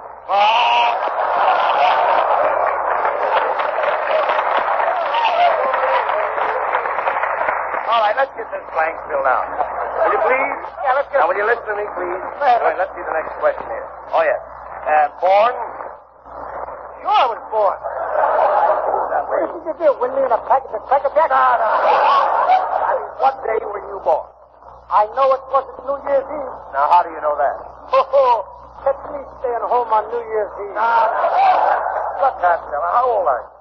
Well, I'd have been 24 in October, but for one thing. And what's that? I was born in December. All right. Now, let's get straight. Now, if it was in December, then you were born under Capricorn, the goat. Born under a goat? Well... Where did we live? In a stockyard? I beg your pardon, Abbott. My family's listening in. Listen, I didn't mean it that way. I mean the sign of the goat. Now, according to the zodiac, you were born under a sun. Well, according to my old man, I was born in a hospital. All right, have you had any fighting experience? Yes, sir. I was in a tongue war. Tongue war? I had a fight with 2 white men. No, come on. Have you had any military experience? Oh, I've had a lot of military experience. When? I used to go around with a campfire girl. Now, look. Let's get into I don't get that one myself. I don't get it. No, don't make sense to me at all. Let's look into your physical... How is your physical condition? That's me. Now, turn... Oh, excuse me. All right. All right, now turn around. I had the wrong line. All right, come on. Let's look it over now. Let's be a little careful about this thing, all right? Yeah. Turn around. Say, you're a little corporal.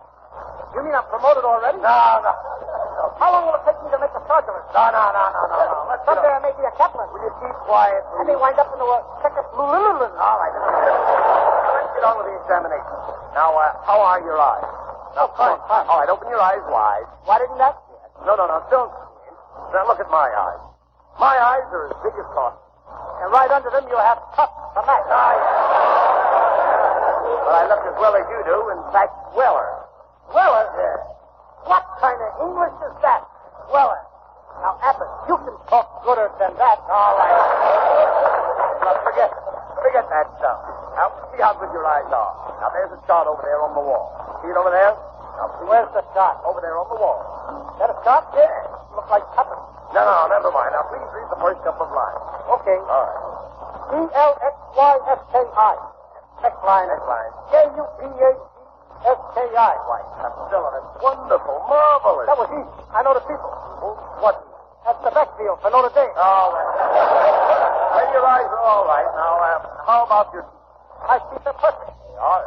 Well, open your mouth. Wait a minute. What do you mean your teeth are perfect? I just saw some of them slip. I was afraid of that. You caught me with my bridges down.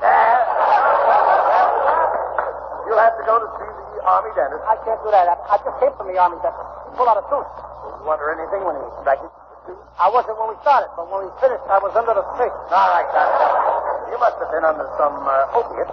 Were you under ether? I wasn't under ether or either. But suppose I want to make a report about this to the commanding officer. What will I tell him you were under? Tell him I'm underpaid. No. What did the dentist do to the blood? Look, let's get this straight. Will you please, Costello? What did the dentist give you to make you unconscious? I don't need anything to make me unconscious. Well, that I know. Will you look? Will you be sensible? Did the dentist ask you if you wanted gas? Yes. And what did you say? I told him to check my oil, too. Well, look. What I'm trying to find out is this. Did he give you gas to put you to sleep? How do you think he put me to sleep? With a bedtime story? No, you dumb slut. What did he give you for an anesthetic? Abbott, I'm telling you, I didn't have an anesthetic. I had a toothache. Costello, please. What did the dentist give you so you wouldn't feel the pain? That's what I want to know. Look, I'm narcotic. The dentist, You mean allergic? I mean narcotic. A narcotic is a dope. That's what I was, for going for the guy. All right. But I got even with him. I let him pull the wrong tooth. Wrong tooth? Why didn't you tell the man with... Why should I tell him? I'm no store picking. Costello, look. The good thing I was only thinking about this examination. About you for the Army and all that. Because you'll never make a soldier as long as you live. I won't, eh? No. Well, Abbott, I'll have you know that I'm the bravest man at camp. This morning I saved the life of every soldier here at Fort Ord. Every life I saved at Fort Ord. Just this morning I saved their life. Saved the life of every soldier here at Fort Ord? Sure. How? I shot the cook.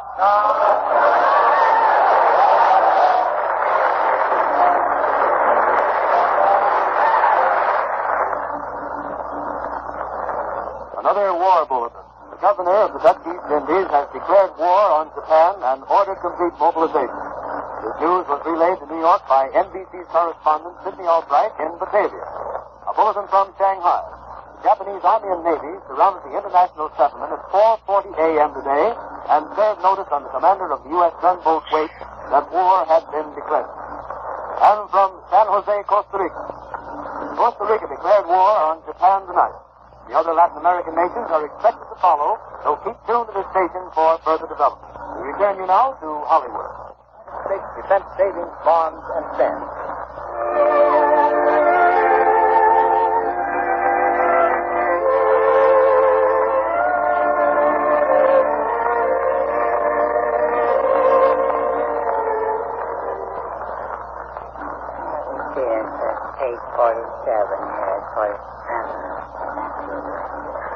What are you doing, Charlie? Oh, I'm just looking up superlatives to describe you, my darling.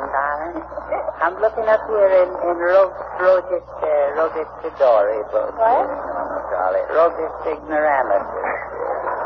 Rogus Sidori. Oh, yeah, Rogus Dictionary. Hey, let me hear you, Garland. Garland is a loop, see? Yeah, a garland is a loop, and a loop is a hoop, and a hoop is a circle, and I'm getting dizzy over you, Judy. Oh, Charlie, dear. All right, Charlie.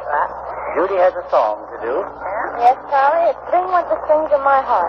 Go ahead, Judy. Sing it.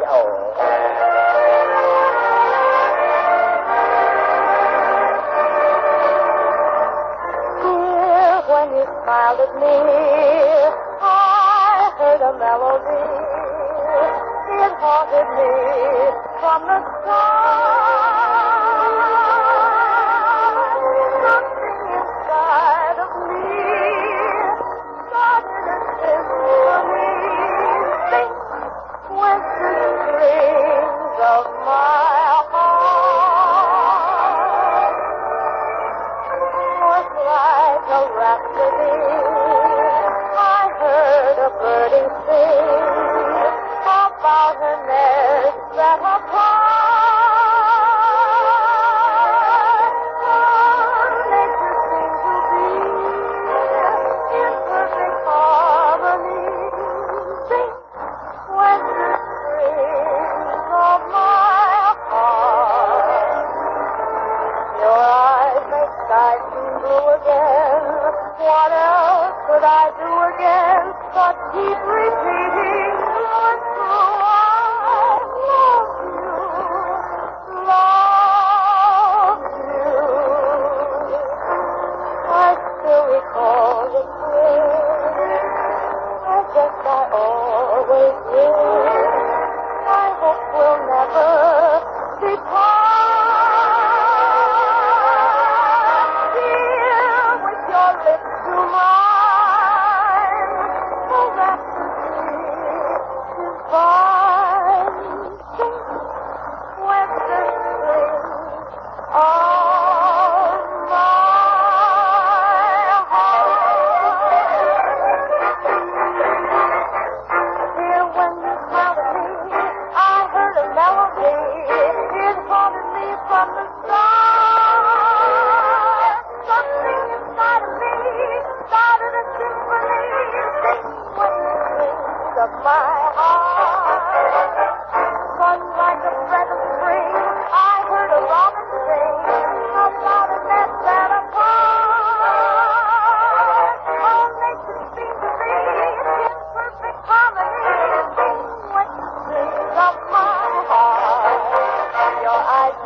What else could I do again but keep repeating through and through? I love you, love you. I still recall the thrill. I guess I always will. I hope we'll never be apart. Dear, with your lips to mine, oh, that would be fine. Sing, oh, oh, oh, let the strings of my heart.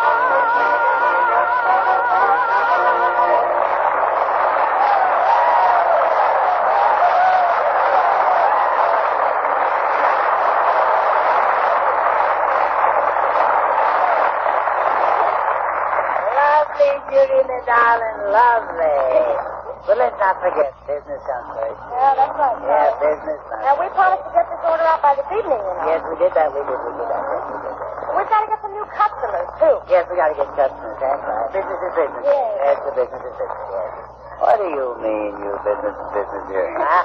What are you kids talking about? Haven't you heard of it? No. Judy and I have started a Christmas shopping service. Oh. That's right, Mr. Bergen. Yeah. We're Santa Claus's Helpers, Inc. Ain't you? That's right. Give them my motto, Judy, huh? All right. If the Christmas rush makes you nervous and moody, take all of your troubles to Charlie and Judy. There you are. Mr. Bergen, how about you throwing a little business our way, huh? Yeah, what about it, huh? Well, around this time of the year, Judy and I could use a little, extra money. You know, ammonia? Ammonia? Yeah, ammonia. Yeah. Very scary stuff. Ammonia, that's what it is. Ammonia. Yeah, you know, it's better known as laughing lettuce. Laughing lettuce. Happy cabbage. Well, but what can you folks do for me, though? Well, we can do anything. We can do your shopping and mail your packages and save you the trouble of standing in line at the post office. Oh, well, now, you've got something there. Do you have a wrapping service? Yeah, yes, we have that, too. Yeah, yes. We handle any package. Unless it takes. Yeah. Well, that's very interesting, but what about trimming my tree? Oh, we'll trim your tree. We'll trim your house. Even trim the occupant. No. I talk too much. Yes. And we have an alteration department, too. Alteration department? Now, what the word is that? Well, you buy the gift and we order the price tag. Oh, I see. That ought to appeal to you, Bergen. All right. You better make it snappy, too. We expect an awful rush, business now between now and Christmas. You're anticipating big business. Yeah, we expect to be open 8 to 10 days a week at the rate we're going. Yeah, you better hurry up, Mr. Bergen. Sure. There's going to be an awful lot of confusion around our place. Oh, yes, it's a mess. Do you get the packages mixed up? Oh, goodness, yes. We'll have enough gifts left over to take care of all of our friends, you know. Well, your wrapping service interests me. What do you charge to wrap a package? 10 cents. All right. How much does the paper cost? 10 cents. Well, you can't make any money that way. Well, confidentially, Larry, we show a small profit on the string. Oh. We can do your shopping for you, too, Mr. Dibble. We know where the sales are. I see. Well, we can cut your expenses 50%. Is that so? That's almost half. It is. If I'm not mistaken, I think I am. Yeah. But do you think you can make my money go any farther? Oh, yes, and faster, too. Well, I believe that, yes. You specialize now, yes. Well, I think you're very ambitious young people, and I'll tell you what I'll do. I'll pass this word around and see if I can send you some business. Yeah, and don't forget, we also have a baby-minding service for shoppers. Baby-minding? Yes. We call it the McCarthy and Garland Baby Bureau. Huh? We have a slogan for that, too. Yeah. Let us hold your baby while you change presents. Or vice versa.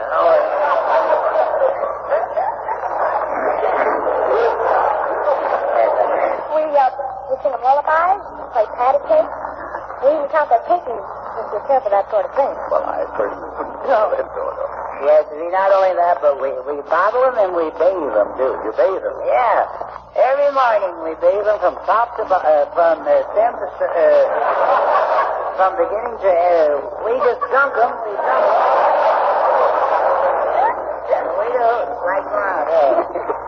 We have special rates for movie-minded mothers. Yeah, we have that, too. Yeah. That's good. In case any mothers want to go see a picture, we take care of the children. Yeah, and we have a special price, too, for those who go to see Look Who's Laughing. Well, that's all very interesting. Yeah, but we need more business. Oh. Hey, Charlie, what about Ray Noble? Is he assigned yet? Not specially, no. Let's go to work on him. Oh, Mr. Noble. Mr. Noble. We've been friends for a long time. Oh, I'm sorry, Charlie, old man. I'm sorry. I'm a little bit short myself today. Well, now, wait a minute. Mr. Noble, are you aware of our boon to the Yuletide shoppers? Wrapping and unwrapping packages and babies? Yeah. No, not baby. Yeah. Have you got a baby that you want us to watch? Well, child, there's a baby waiting for me down at church. I prefer to watch her myself. You won't be there when you get there. Well, Charlie, maybe Mr. Noble would be interested in our shopping service. Now, that is something really. Let us talk that up a little bit. I'll tell you what, it's my turn anyhow. We could buy you a Christmas present for you, Mr. Noble. How's that? Oh, thanks awfully, yes. Because I haven't yet decided what I'm going to give myself. Oh, now, wait a minute. Well, how about a smoking jacket? Well, really, Judy, I don't know. I never smoked one. Just wasting our time. That's all we're doing. So too, Look, maybe we better just concentrate on the boys. What boys? Well, you see, we have a special service for our servicemen. Oh, yes. As we watch out for this one. How does it work? Well, do you like it as sweethearts for them? We even take their sweethearts out for them. Oh, yes. We'll visit their families for them? Yeah? Yes. Well, I think the boys would prefer to do that all that sort of thing themselves. Yeah? It doesn't sound very practical. Oh, but it is. It's really nice and very pretty, too. Let's show them how we do it, Judy, huh? All right. Now, Charlie's the soldier coming home on his furlough, and I'm the mother. You're the mother, yes. That's right. See, I'm coming home, yes. Are you ready? I'm ready. All right, here. Hello, Major. Oh, so it's you. How did you get here so fast? Boy, you certainly have aged in classes.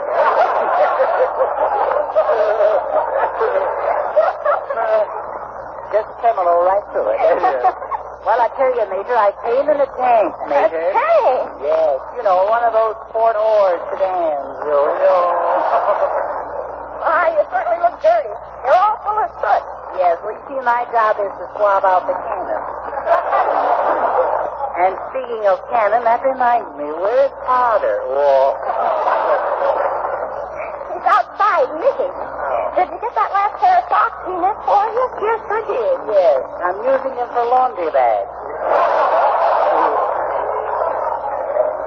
Now, my boy, there's something I want to ask you. In all your letters, you told me how much you like working for Uncle Sam, but how do you like his wife? Well, she says...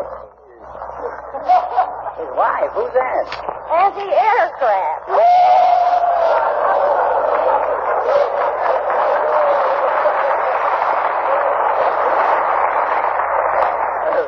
Oh, she's awful nice, too. How do you think I look, Major, though? Oh, just a little. Yeah, she looks all right. Thank you. I'm a little disappointed in you, though. Disappointed? Why? You've been in the service for 3 weeks and you're still a private. Oh, what did you expect? I thought when you you came home, you'd have some kind of fancy decoration on your arm. Oh, I did have. But you left me at Del Monte.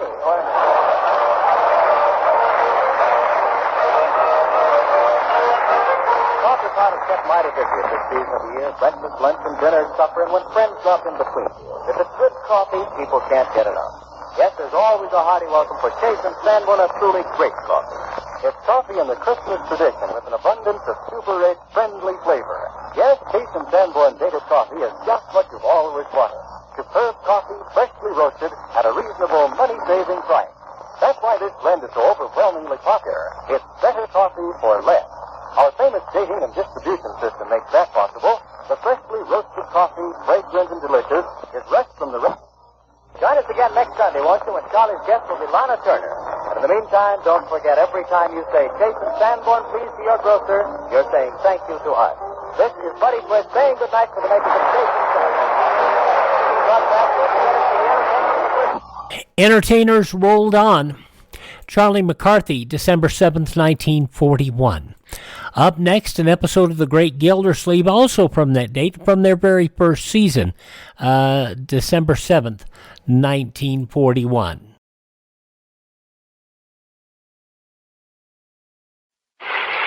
Mrs. American Housewife, are you saving all your used kitchen fats and turning them into your butcher regularly?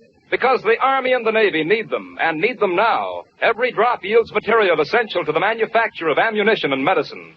Help win the war. Help shorten the war. Save kitchen fats. I warned you yesterday and today, this is a supersized podcast. We're not even halfway done yet. The first season of The Great Gildersleeve occurred during the first year of World War II. Let us tune in and hear Harold Peary as the characters develop in The Great Gildersleeve from December 7th, 1941, 82 years ago today on Classic Radio Theater with Wyatt Cox. Kraft presents The Great Gildersleeve.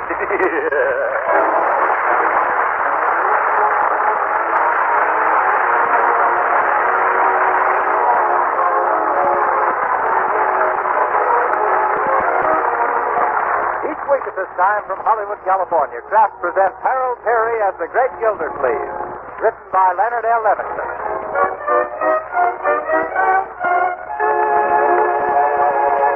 We'll hear from The Great Gildersleeve in just a moment. But first, what if you hadn't ridden in an automobile since the old Model T days? And then a friend gave you a ride in a fast, smooth-running modern automobile. Wouldn't that convince you there's been some changes made? Well, if you haven't tasted margarine for a good long time, you'll get that same kind of surprise when you try Parquet margarine. The margarine that's made by Kraft. Yes, you just can't imagine how downright good tasting modern margarine could be till you've tried delicious Parquet. That's why with food prices rising, so many housewives are using Parquet margarine. Serving it at the table, using it for baking and pan frying too. Because this modern margarine, Parquet margarine, not only has a delicate, satisfying flavor the whole family loves, it's also an economical source of food values the whole family needs. Yes, Parquet margarine is a wholesome, highly nutritious energy food. And every pound contains 9,000 units of important vitamin A. So don't make up your mind about any margarine till you found out how good, delicious, nourishing Parquet is. Tomorrow, sure, ask your dealer for Parquet. Parkay.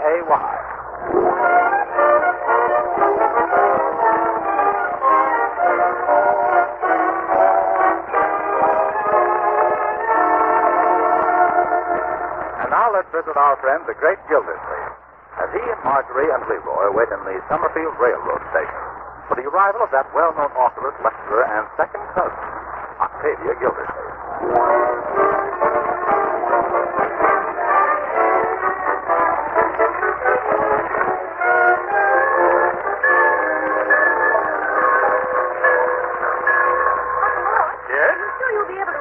Cousin Octavia? Oh, yes, my dear. Although I haven't seen her for years, her face comes back to me frequently in nightmares. See, what does she look like, Unc? Well, Leroy, did you ever see the USS Idaho in a bad storm? No. Then stick around till she gets off. She's been very successful as a writer, hasn't she? Yes. She's the author of Is Your Child a Problem? Or Why Bring That Up? Yeah, she was first to advocate a policy of never striking a child except in self-defense. How long is Cousin Octavia going to be here, Uncle Mort? Just between trains. She's on a lecture tour and has to hop around the country. Seems her new manager doesn't know much about geography. He booked her alphabetically. How's that? She's on her way from Akron to Albuquerque. And from there she goes to Altoona, Pennsylvania, then Amarillo, Texas, and then Atlantic City. Gee, at that rate, you'll get to talking Summerfield for years. Yeah, it's nice, isn't it? Oh, and there she is. Well. Hello, Octavia. I'm Throckmorton. Oh, Throckmorton. Well, let me look at you. Now turn around. Yes. Oh, yes, I'd have known you any place. Yes. This is Marjorie and Leroy, and this is your cousin Octavia. Oh, hello, Frederick. How's everything on the Idaho, Cousin Octavia? Idaho? He means Akron. He got his battleships mixed. How is Cousin Sibley? Still got his seat on the stock exchange? Oh, no, he lost it. Yeah. How's your little daughter, Lulabelle? Oh, you mean Barbara Ann? Well, here she is, right here. Oh, I didn't know you were going to bring her along. Children, meet your little cousin. Barbara Ann. Here's Cousin Throckmorton, Cousin Marjorie, and Cousin Leroy. I am very pleased to meet you, Cousin Throckmorton, Cousin Marjorie, and Cousin Leroy. Oh, isn't she just a little dull? I do hope you can come home for lunch. Oh, no, I'm sorry, Marjorie, but our train for Albuquerque leaves in 6 or 7 minutes. Oh, that's too bad. We would have enjoyed having you. Well, I would have liked to, but when one's public makes as many demands upon one as mine does on me, well, one must flit about like a butterfly, mustn't one? Quiet, Leroy. I didn't say anything. Oh. However, I'll be returning this way again next week, and if you're really determined to... Well, Barbara Ann can stay here with you, and I'll pick her up next Thursday. Yeah, huh? Oh, yeah. Yes, that'll be splendid, my dear. Oh, now, isn't that nice? And won't you have a good time, Barbara Ann? I don't know. Will I, Mother? Of course you will. Yeah. And I know just what room we'll give you, too. So do I. My room. Yeah. Now, isn't that hospitable of Leroy? Oh, really, now that you've whipped us off our feet, I'm a little sorry I let you persuade me. But you must promise to take good care of Mother's little treasure. Now, Octavia, you needn't worry yourself into a new set of wrinkles. We'll take good care of her. She's as welcome as long as she wants to stay here. By the way, how soon will you be back to pick her up? Well, let's see. Oh, in a week or 8 days at the most. Now, there are Barbara Ann's bags, and here's her music portfolio. Now, be sure she practices her piano and vocalizing every day, won't she? Oh, my goodness. Oh, now, Barbara Ann, before Mother gets on the train, I want one little word alone with you, darling. You'll be cutest, won't you? Oh, yes. Go right ahead. Now, darling, I want you to promise me you'll be a good girl while you're visiting Cousin Throckmorton. You know me, Mama. Yes, I know you. That's why I'm warning you, young lady. Now, remember, no stuffing pillows in chimneys like you did at Uncle Sanders, or painting the baby green, which you did at Aunt Sylvia's. I won't have it. Really, Mother, don't raise your voice. It's so middle class. Oh, sometimes I wonder if you're deserving of all I'm doing for you, Barbara Ann. Writing these books and making these lecture tours. You just don't seem to appreciate it. Oh, pipe down, Mother. I'll lay on the floor and scream. No more time for fond farewell, my dear. Cousin Octavia's train is ready to pull out. Now, Barbara Ann, I want you to be a brave little girl. We interrupt the program for a special bulletin. Tokyo, Monday, December 8th. Japan went to war against the United States and Great Britain today with air and sea attacks against Hawaii, followed by a formal declaration of hostilities. Japanese Imperial Headquarters announced at 6 a.m., that's 4 p.m. Sunday Eastern Standard Time, that a state of war existed among these nations in the Western Pacific as of dawn.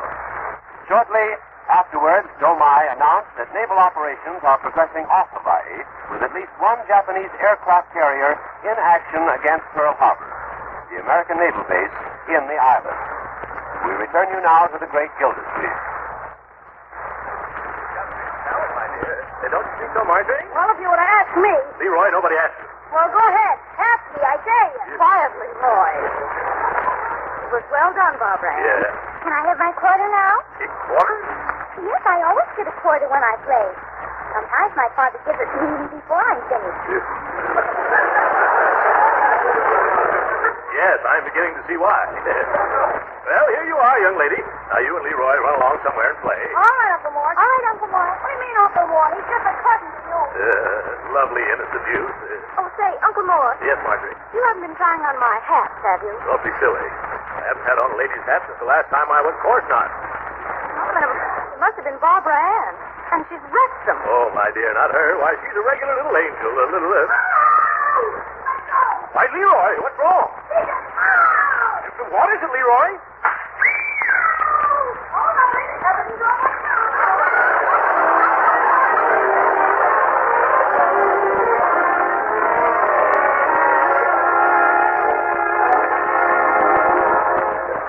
Where's Bertie this morning? Oh, she's busy serving Barbara Ann her breakfast in bed. I had breakfast in bed at boarding school once.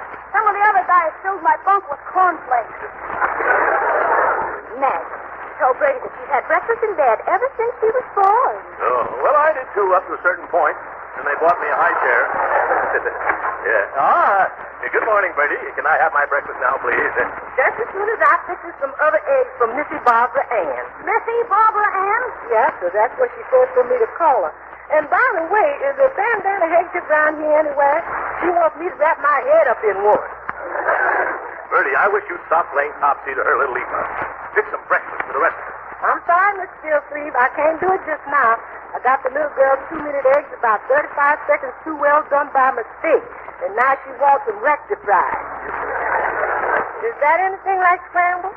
Oh, she just wants them done over again. Say, Bertie, have you got my lunch back yet?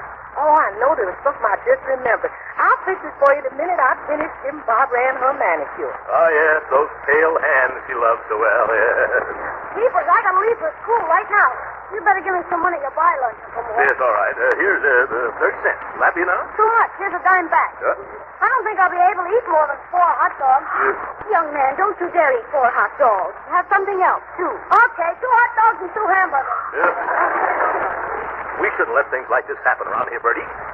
What are you looking for, Bertie? Oh, I gotta find some paper and a pencil, Mr. Gildersleeve. Paper and a pencil? What do you want them for? Well, I don't know exactly why myself. So Miss Barbara Ann done told me she wants me to draw her a bear.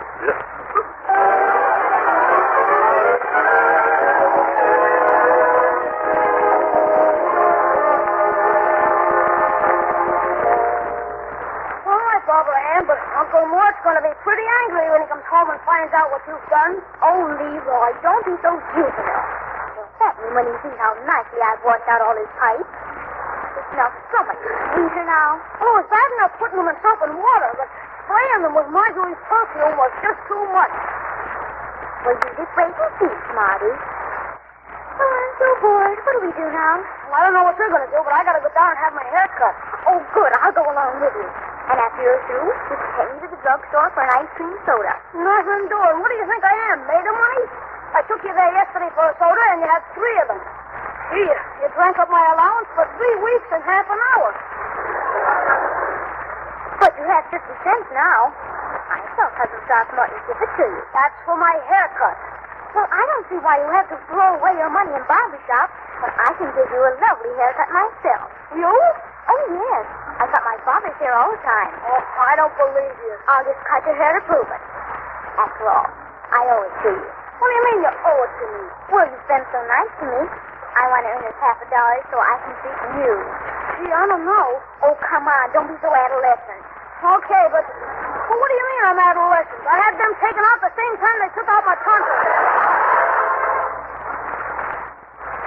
We interrupt the program to bring a report from the Panama Radio.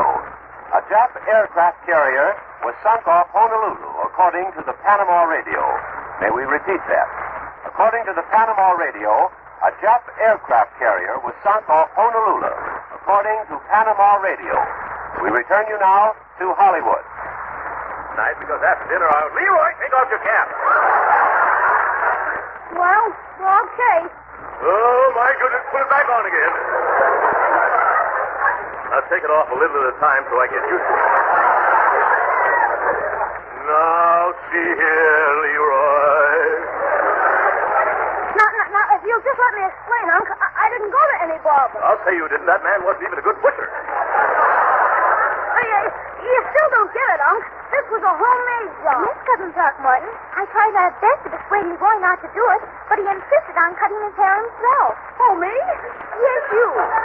No, you did. Oh, Leroy, how could you? Now, see here, Barbara Ann. Take your fist out of your little cousin's face, Leroy. It's unsanitary. Now, what's the meaning of all this? Well, Leroy said he wanted to use the haircut money to buy ice cream sodas with. What a liar. And so at first he tried to get me to cut his hair for him. What? Wait till I get you outside barbed wire, Annie. And then for clippers, he used your electric razor. Oh, he got jammed up and smoke started coming out. And it got so hot I couldn't hold it. Oh, I mean, he couldn't hold it. See? Are you sure you're telling the truth, Barbara? Oh, of course, Cousin Marjorie. Leroy made me do it. Now, I guess I made you grab up the 50 cents and run down to the drugstore and eat 5 sodas in succession, too. I don't know what you're talking about. Okay. Call up the drugstore, Uncle Mort, and find out who they had to use the stomach pump on.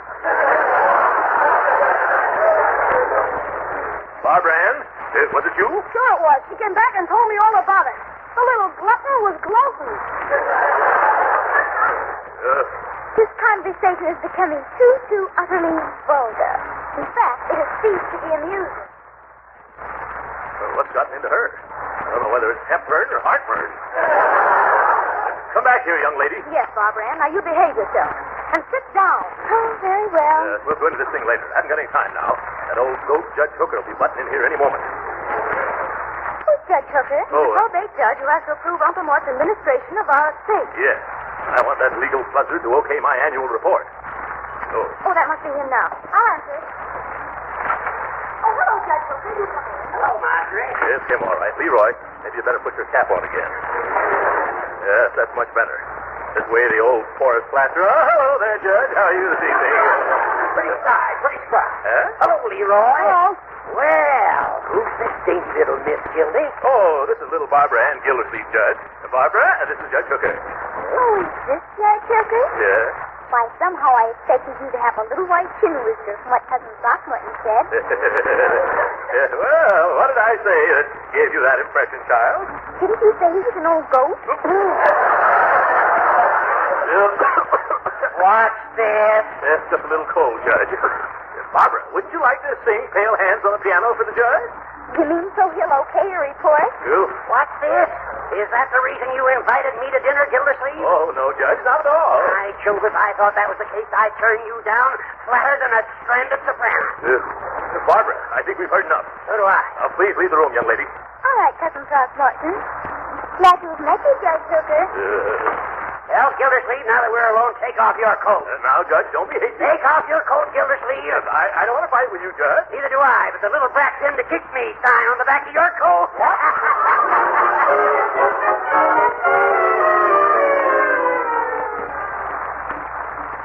More War Bulletin. London, Monday.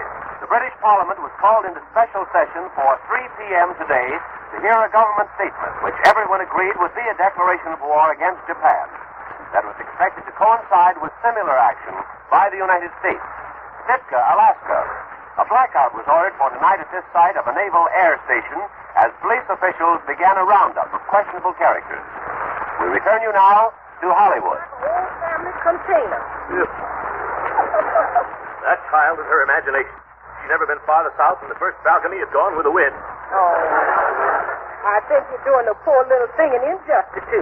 What? Okay, go ahead. Any opinions I express are purely my own and not to be misconstrued by nobody else. Bertie, I think we can leave you out of this conference. Yes, I'll go, but why? Well, I'm afraid you might turn into another Matahari. Me? Why, thank you, Mr. Gildersleeve. That's the nicest compliment I've had in years. Now, look, children. Cousin Octavia isn't due for 5 days yet. This is a desperate situation, and it needs desperate measures. I hate to do this. It doesn't set you a very good example. What are you going to do, Uncle Mort? I haven't the faintest idea. But whatever it's going to be, it won't be honest. Can't we just take her out into the country someplace and lose her? Leroy, isn't that kind of a cat? What? That child has gotten me in wrong with every one of my boyfriends. Oh. That's toughness, yes. Especially just before Christmas. Yes. Hey, I know what we'll do. We'll send Cousin Octavia a telegram. What kind of a telegram? Well, listen to this. You better take this down. Oh, okay. Mrs. Octavia Gildersleeve, Fred Harvey Hotel, Albuquerque, New Mexico. Dearest darling Mama, I'm terribly, terribly homesick for you. I don't think I can stand it another minute longer. Be nice. I get lonesomer for you every day. Please come soon. Your loving daughter, Barbara Ann. Where did you hear that, Mr. Llewellyn? Right away. Oh. Really? It doesn't sound anything like her. Well, she's probably sick, suffering from lonesomeness. Well, there's another relic Barbara Ann is disposed of. I'm really coming to the end of my Gildersleeve. Tough luck. Well, now let's see. I do my lecture tonight, fly tomorrow, pick up my baby, go on to Oh, Altoona. Mrs. Gildersleeve, we just had a wire saying the Altoona date is out, and they pushed up your Amarillo lecture. Oh, of course. But that means I can't go to Summerfield for weeks. That's correct. Oh, and I can't leave my little girl with those unkind Summerfield relatives. And why not play? Well, I'm almost tempted. Oh, no. Mr. Llewellyn, I've got an idea. Oh, no. When you get an idea in your head and a look in your eye, you better also get a new secretary on your payroll. But who else have I got to turn to? Oh, I'm sorry, Mrs. Gildersleeve. I'd swim the widest river. I'd climb the highest mountain. But Lucifer Llewellyn refuses to play nursemaid again to that little brat of yours, not for all the kangaroos in Australia. But, Mr. Llewellyn, as my secretary, it's your job to go where I send you. Oh, but Mrs. Gildersleeve, I'm allergic to your little girl. Don't you remember the time in Buffalo when she flew all my trousers out of the train window? Oh, why, that was just one of her girlish pranks. Planks, whips, lassos. There's been 100 similar peccadillos. It's enough to make a grown man cry. No, I won't do it. I won't go. Absolutely no.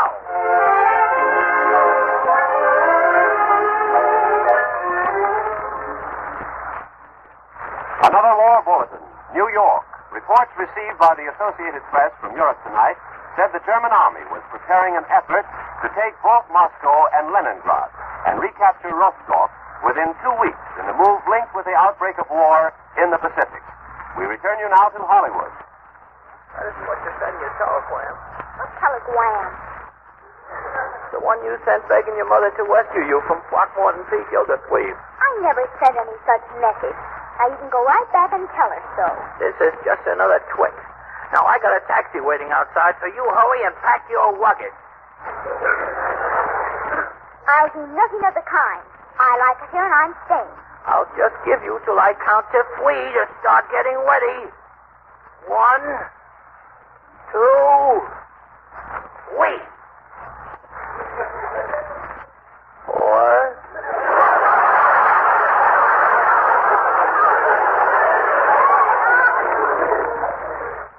All right, Lucifer, you wait here. I'll be right back.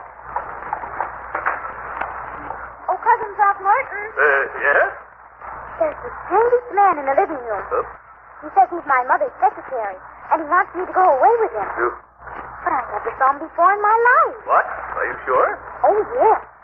And he talks in the most suspicious way. This looks serious, my dear. Might be a kidnapping. You stay here and I'll investigate. Now, don't get excited. Take it easy. Keep calm, keep calm, keep calm. Good day, sir. What did you want? My name is Lucifer Llewellyn. I came to take Barbara Ann away. Oh, you did? Yep. I'm her mother's secretary. She wants me to bring her to Amarillo. Amarillo? I thought Octavia was passing through here on her way to Altoona. Oh, no, she had to change her plan. A what? Oh, her plan. Well, the first time I've heard of that.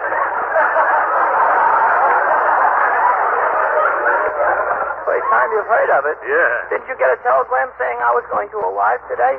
No, I didn't, Mr. Llewellyn. Oh, excuse me. The name is Llewellyn, not Llewellyn. Yes. Oh, dear, I wish this job was over already. I don't like it. Yes, neither do I. Look, I'll come right out and tell you. If this little brat gives me the least bit of trouble, I'm going to throw a flour sack over her head and wag her away. Yeah. Oh.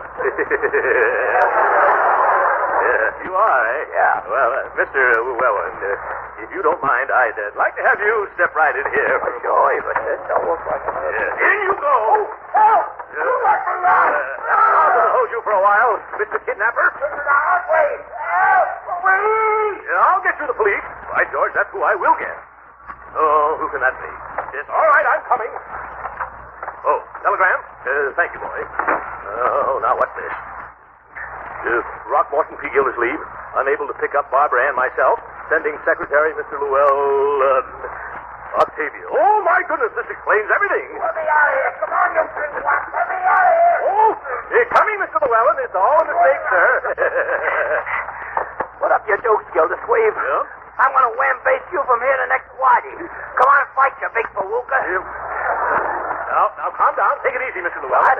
It's all a mistake. Oh, it is? Yes, until I got this telegram from Octavia, I thought you were a kidnapper. But whatever gave you that evilness impression? Barbara Ann. She said she'd never seen you before. That settles it. I'm through. I resign. I retire. Yeah, well, I don't blame you. Of course, you'll see the little girl back to her mother first. I'll see her someplace else first. Goodbye, Throckmorton. I hope I never see another Gildersleeve as long as I live. More war bulletins. Washington. The Navy Department announced tonight that a censorship has been placed on all outgoing cablegrams and radio messages from the United States and its outlying possessions. Fort Lewis, Washington.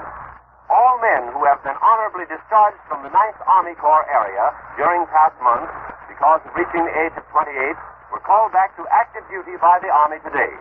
The men called back, including draftees, are members of the Active Reserve Corps. They were ordered to report to their induction board. This pertains to the northwestern states. We return you now to Hollywood. What's this? Whoopee! Hooray! Merry Christmas! Happy New Year! Lord, what is it? Yeah, tell us. Cousin Octavia is flying to Atlantic City, and her plane stops at the airport for 5 minutes this afternoon. She wants us to have Barbara Ann there, ready to travel. Marvelous. Oh, Barbara Ann. Yes, Barbara Ann. Where are you, Barbara Ann?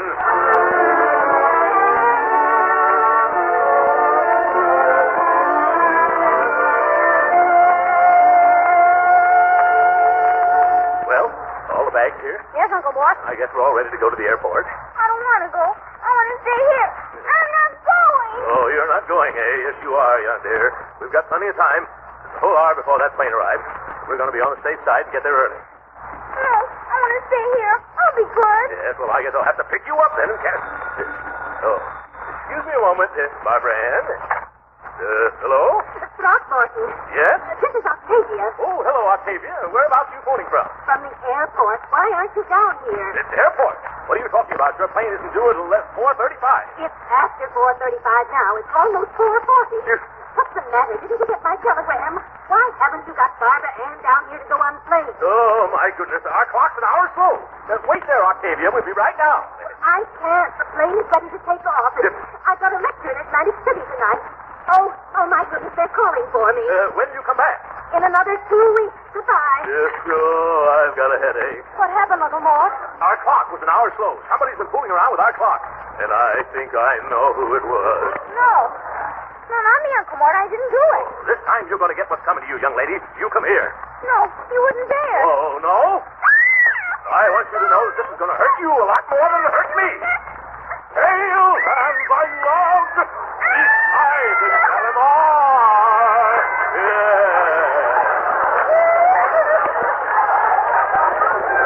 There, young lady. That'll teach you to monkey with clocks. Oh, by the way, Uncle Mort, Barbara Ann didn't do it. Don't you remember? It was you. What? Oh, my goodness, it was. Leroy, why didn't you stop me? Well, Uncle Mort, it's a funny thing, but I didn't think of it till after you were finished. You're a bright boy, Leroy.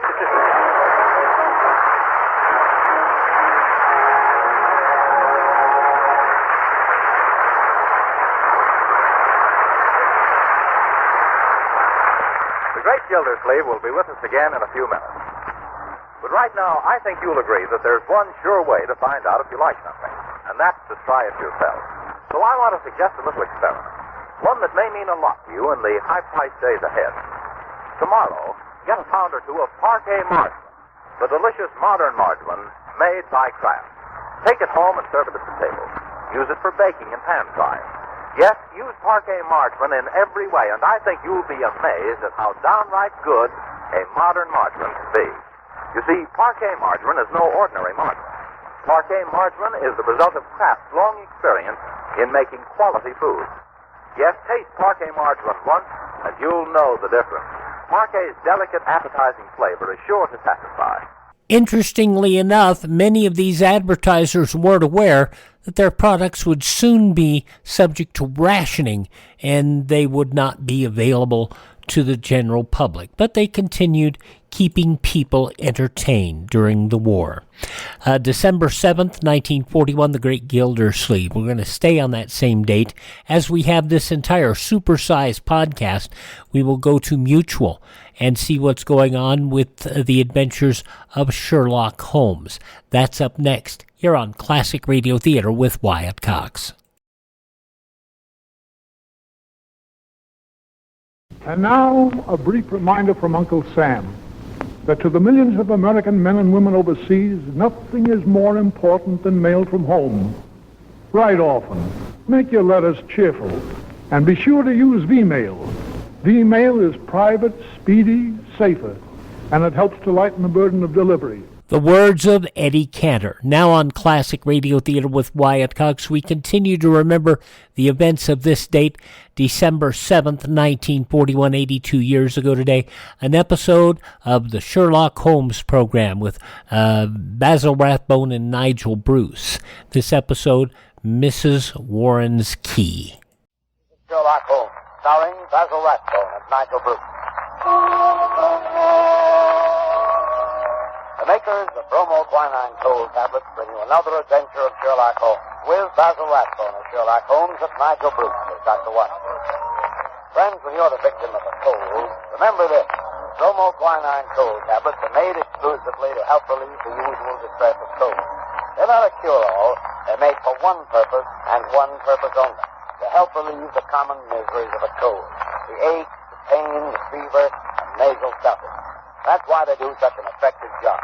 Give yourself the advantages of specialized medication.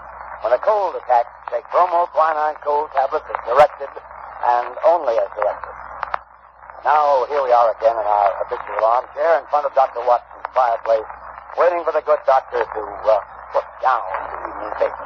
Oh, I beg your pardon, Mr. Manning. I didn't see you come in. I was reading about your latest American gang shooting. Yes, crime seems to be riding high, wide, and handsome in most of our big cities, I'm afraid. What a pity we haven't got Mr. Sherlock Holmes on the job. This is just what I was thinking. But on the other hand, these gangs of racketeers have sprung up since he retired. Perhaps he wouldn't know how to handle it. Rubbish. I can remember just one case we handled back in '94. It was concerned with Giorgiano, the worst gang leader New York ever had. We didn't call it racketeering in those days, but it amounted to the same thing. Kidnapping, blackmailing, bombing, terrorizing innocent people by, during the course of that particular case, Giorgiano had one man taken for a ride, as you call it. Yeah, that sounds interesting. Why don't you tell us about it? Well, it's a story. Let me see. It was in November in the year 1894. Holmes and I were sitting in our rooms in Vegas. Well, I thought you said this story was about the head of a New York gang. Yes, so I did, Mr. Manning. So I did, just to interrupt. Even famous gangsters have been known to travel about from time to time. Well, as I was saying, Holmes and I were sitting in our rooms in Baker Street, and our housekeeper, Mrs. Hudson, ushered in a friend of hers, a landlady who kept lodgings in Great Ormond Street. Holmes invited her to sit down. The poor woman was obviously harassed and kept sucking away at the fringe of her cape.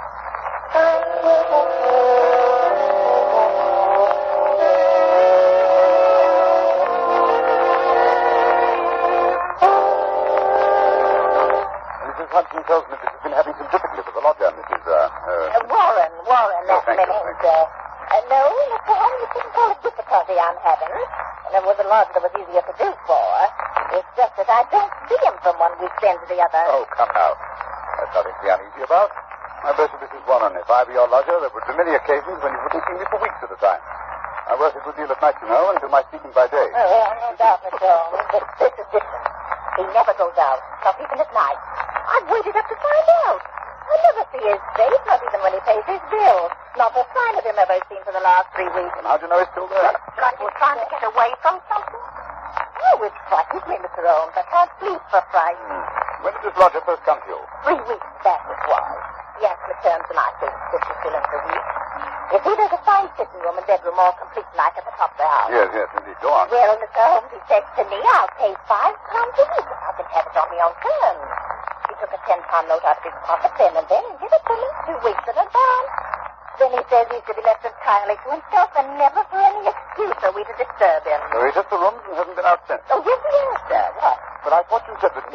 Just what it was, sir, that first night. He went out and returned very late. He was all in bed, but I heard him walking up the stairs. And his door shut and locked. Oh, he keeps it locked. And I ain't seen him since. But his meals? How does he get his meals? Well, when he rings, I take a tray up and leave it on a chair outside his door. Then when he rings again, up I goes and take the tray away empty. If he wasn't anything else, he writes it on a slip of paper and puts it on the tray. I see. Have you brought any of those slips of paper with you? Yes, Mr. Holmes. There's just in 3. Good. Here they are. Uh-huh. When today? Most interesting. Written with a broad, pointed, violet-tipped pencil and printed. Well, what do they say, The messages are quite laconic, my dear Watson. Soap, Daily Gazette, and match. They open up a very pleasing field of intelligent speculation. Suggestive, Watson, very suggestive. The gentleman says anything very unusual about those papers? No. That's printed. The gentleman doesn't wish Mrs. Warren to obtain a sample of his handwriting. And here, look. On this slip, after the soap, a corner has been torn away. So there's evidence of a mark, perhaps a thumbprint. It might give a clue to the man's identity. Furthermore, the person is undoubtedly a foreigner. Oh, and how do you deduce that? When he writes match, not matches. You must look the word up in the dictionary, which gave only the singular, of course. Now, Mrs. Warren, what's your lodger look like when he came to take the rooms? Youngish he was, Mr. Holmes. Not over 30. Middle-sized, dark, and he had a beard. Spoke English? Yes, sir, he spoke English well enough. But with an accent, he was a foreigner. What'd I tell you, Watson? What'd I tell you? Did he give his name? No, sir. He had any letters or callers? No, sir. Where did he retire when you or the girl go in to do his in the morning? We don't go in, sir. Just for himself. Oh, I see. Yes, interesting.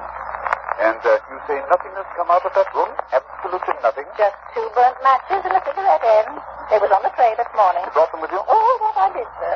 Mrs. Hudson told me how you said nothing was too small to take notice of. Mrs. Hudson was right. Sir, here you be. These matches were used to light cigarettes. Steady. How can you tell what the matches were used for? Quite obvious, my dear. Wasn't quite obvious. The shortness of the burnt end. At least half a match is consumed in lighting a pipe or a cigar. Hello. Well. This cigarette is certainly remarkable. Yes, Mrs. Warren. The gentleman who is now living in your rooms is not the gentleman who engaged them. No, Holmes, you can't tell us that. You can deduce that from the cigarette itself. Elementary, my dear Watson, elementary. Notice the size of the thing. I believe you said the first gentleman had a beard, Mrs. Warren. Yes, sir. A black beard it was, and a flowing moustache. Yes. Now, take the cigarette. Only a clean-shaven man could have smoked it down this far. Why, Watson, even that person you call a moustache would have been singed. That's not very funny. Perhaps he used a holder. Impossible, my dear fellow. Notice the way that it's matted at the end. No, it's a different person entirely. How could he have got in? Well, he went out the first night, Mrs. Warren tells us. But did the same man return? I think not. I think it was the second chap who came back. The one for whom the first man took the room. Perhaps they both returned. Possibly that there are 2 men in those rooms. Excellent, my dear Watson, excellent. You're coming along. Now, tell me, Mrs. Warren, how much does the fellow eat? Would it be enough for 2? Oh, no, sir. He eats so little I often wonder if he can keep life and warm. Well, that settles that. Oh? Now, Mrs. Warren, there seems to be nothing more to be done for the moment. I hardly think the situation is dangerous, at least not for the present. But keep us informed of any further developments. Oh, thank you, Mr. Holmes. I feel easier in my mind already. Thank you, sir. Thank you. Not at all. Good day, gentlemen. Good day, Mrs. Warren. Look here, Holmes. You're not going to go buckling about in this affair. The man is probably just a harmless eccentric of some sort. You never know, Watson. You never know. Whoever he is, he's living in terror. Huh? Terror of what, I wonder? Oh, rubbish. Besides, who's going to foot the bill? What do you expect to get out of a case like this? Education? The pursuit of knowledge, Watson, is my great hobby. Pursuit of knowledge of the foot. Curiosity, that's what it is. Plain, unadulterated curiosity. Oh, possibly, Watson, possibly. Education, pursuit of knowledge, curiosity. That's they all amount to the same thing. Yes, where are you going to look for your education in this case, if I may ask? In the Daily Gazette, my dear fellow, in the Daily Gazette. A newspaper is often a very storehouse of knowledge.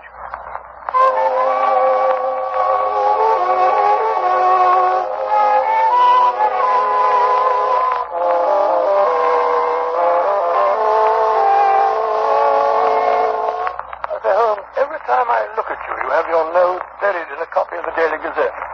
Why the fondness for that yellow rag? Yeah.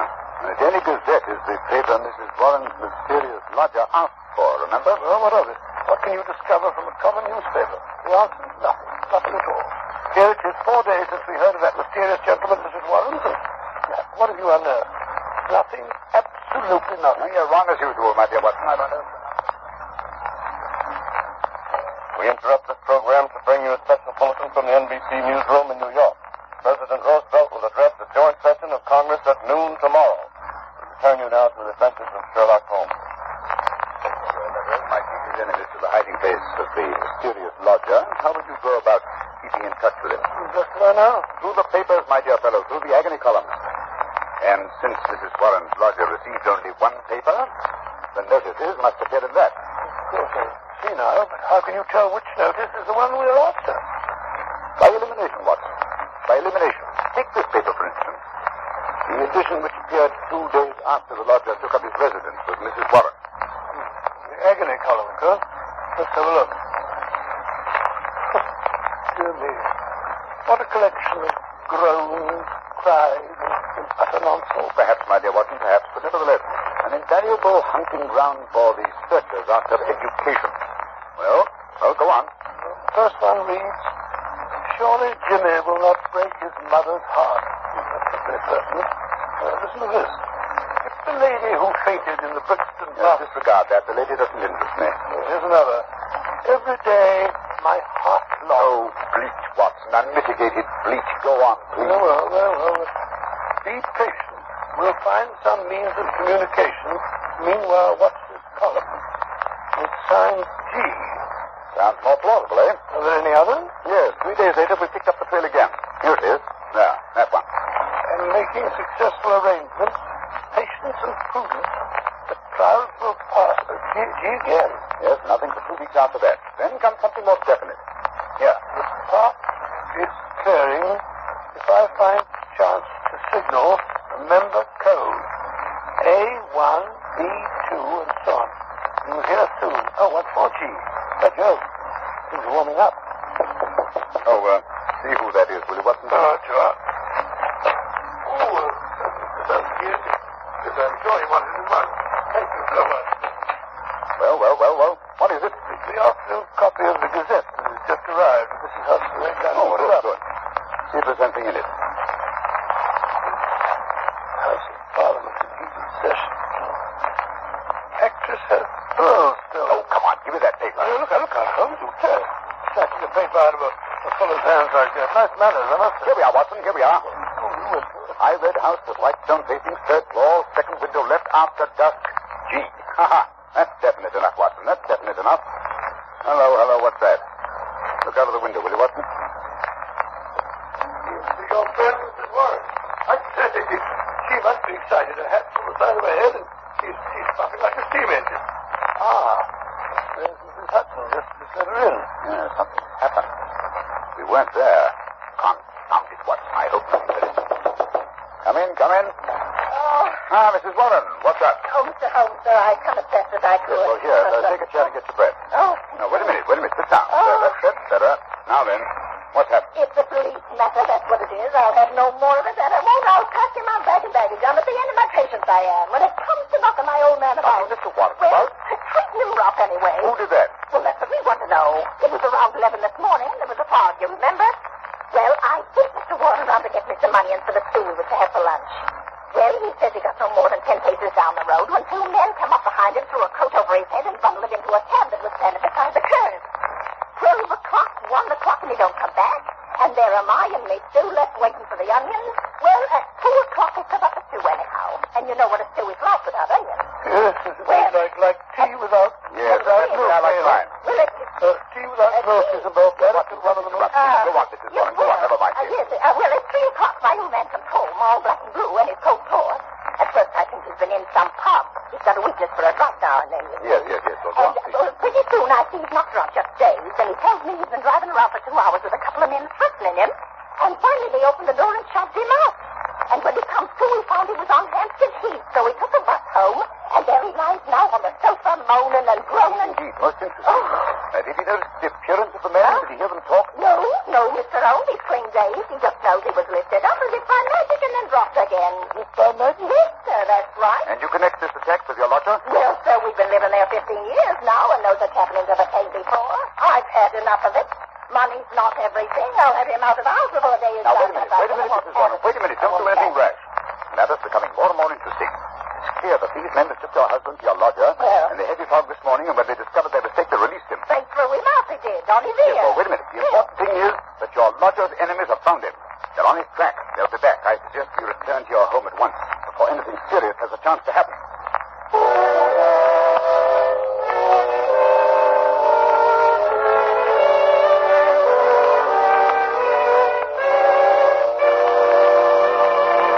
Just a moment, we'll rejoin Sherlock Holmes as he endeavors to solve the mystery of Mrs. Warren's lodger.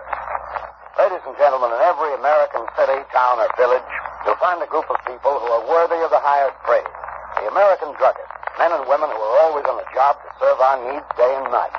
This evening, we have a very welcome guest, a druggist from the city of the famous Mardi Gras, colorful New Orleans, Mr. Wally Schweikart of the Schaefer and Schweikart Pharmacy at Carrollton and Genesee.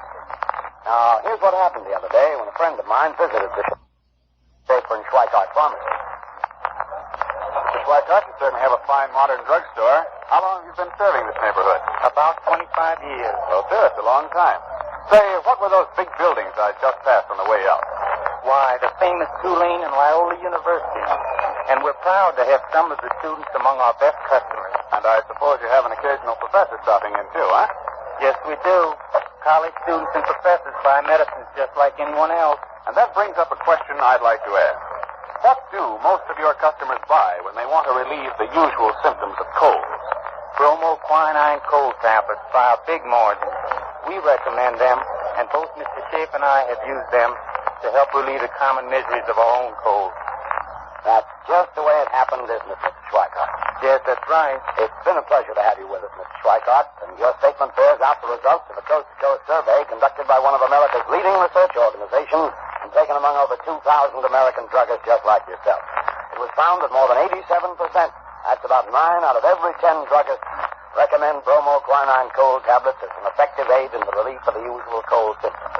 And in addition, the majority of these druggists said that bromoquinine cold tablets were their largest selling tablets made exclusively for the common distress of cold. Friends, when you have the usual symptoms of a cold, get the preparation your druggist probably recommends. Time-proven bromoquinine cold tablets, and take only as directed. Bromo, B-R-O-M-O.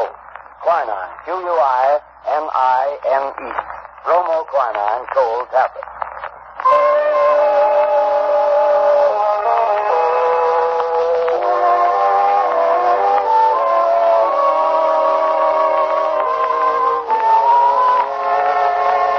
This is my house, sir. It's very tidy indeed. Starched curtains, polished doorknobs. I do my best, Mr. Holmes. Now, where do I put my keys? Those windows on the top floor where the lamp is lit. Those are the lodgers' rooms, I take it? Yes, sir. Oh, here's the key. Stepped inside the linen and the bag. Will you come in, gentlemen? Holmes? The door's open. Come on in. I say, why are you staring at that house across the street? You see it, Watson? You see it? Of course I see it. I'm not blind. High red house with white stone facing. Of course. The message. Yes. Watson, that is undoubtedly the signal station. Notice the to let sign in the window? An ideal spot, my dear fellow. An ideal spot. Yes, I was supposed to be gone inside. But keeping Mrs. Warren waiting. Right, Watson. Practical as usual. Well, Mrs. Warren, what now? I don't rightly know, sir. We begin by taking a look at this mysterious lodger of yours. How are you going to manage that if he keeps the door locked? When do you take his next tray up to him, Mrs. Warren? Usually I give tea around 4:30. 4:30, eh? It's almost that now. Is there any chance Another room with a door opening onto the corridor? No, sir, that is... Oh, wait a minute, sir. There's a cupboard. A big cupboard almost opposite his door, yes? Excellent. What you and I will secrete ourselves in that cupboard while Mrs. Warren fixes the gentleman's tea tray. Very good, sir. I'll do it right away. It's the top floor, Mr. Holmes. You can't miss it. The cupboard door is the first one to the right, at the head of the stairs. Good, thank you. Come on, Watson. You think it's nice, flying like this? Watson, you've too many scruples to be first-class detective. Oh, come on. The stairs, they creak like a rusty thing. Now, what are you doing? Moving my shoes. You should follow my example. That way you have a much better chance of being undetected. Very well, but I feel like a criminal myself. I can't get this shoelace undone. Well, for goodness sake, break it. We can't sit here all night. All right. Oh, there you are. Come on now. Quiet. You sound like the charge of the Light Brigade. I'm not making any more noise than you are. Cupboard door. Yes, let's go. What? What you said was the large Smoke of paint, please, will you? Close the door. Look at the crack. There's nothing to do. I can't do the best thing pushed here like this. Well, you're not supposed to. I'll do this little band bit of it myself. Here comes Mrs. Warren now. Stop that noise, Watson. You're punting like a grappler. Yes, here she is.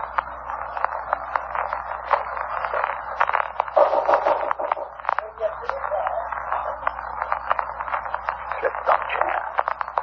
Going away. At the door now. Slowly. And a big fight thunder.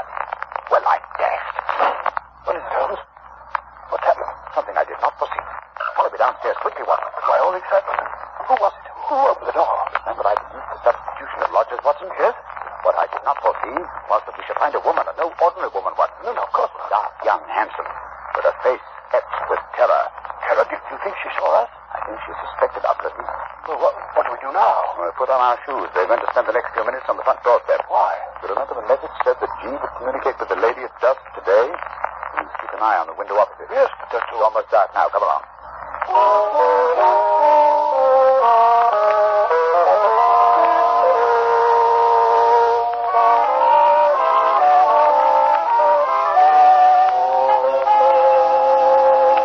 Holmes, we've been here for half an hour. My fingers are practically numb. Perhaps our friend has seen us and been scared off. Well, it's always too dark. It's more likely that something has happened to prevent his coming. Hold on. There's a light over there now. Yes, I can see a shadow. Look, there he is. Pale face. Pressed against the pane. He's got a candle. Peering across. Once they're sure she's there. Have you seen his flash? A single flash? It's A. Take the message, Willie Watson, so we can check up on each other. Oh, I really get that. T. That is T-A-T-S. Wait a minute. There's down. Another T. That was the beginning of the second word. Now E. Then comes an N. Long one this time. It's another T. An A. It's not. Well, surely that's not all. At 10 tower. At 10 tonight. That's why we're going. I have it. T-A is initial. Let's go again. Why do you got a race like that? I can't keep up with it. The same message over again. Watson. Attenta. Must be in cipher, Holmes. Not a very obscure cipher, Watson. It's Italian. Attenta means beware. It must be urgent. Very good, Skip. Still the same message. Attenta. Hello. You've broken off. The light's gone out. Someone's broken a window. What's that? Quick, Watson. We must get in there. Something violent is happening.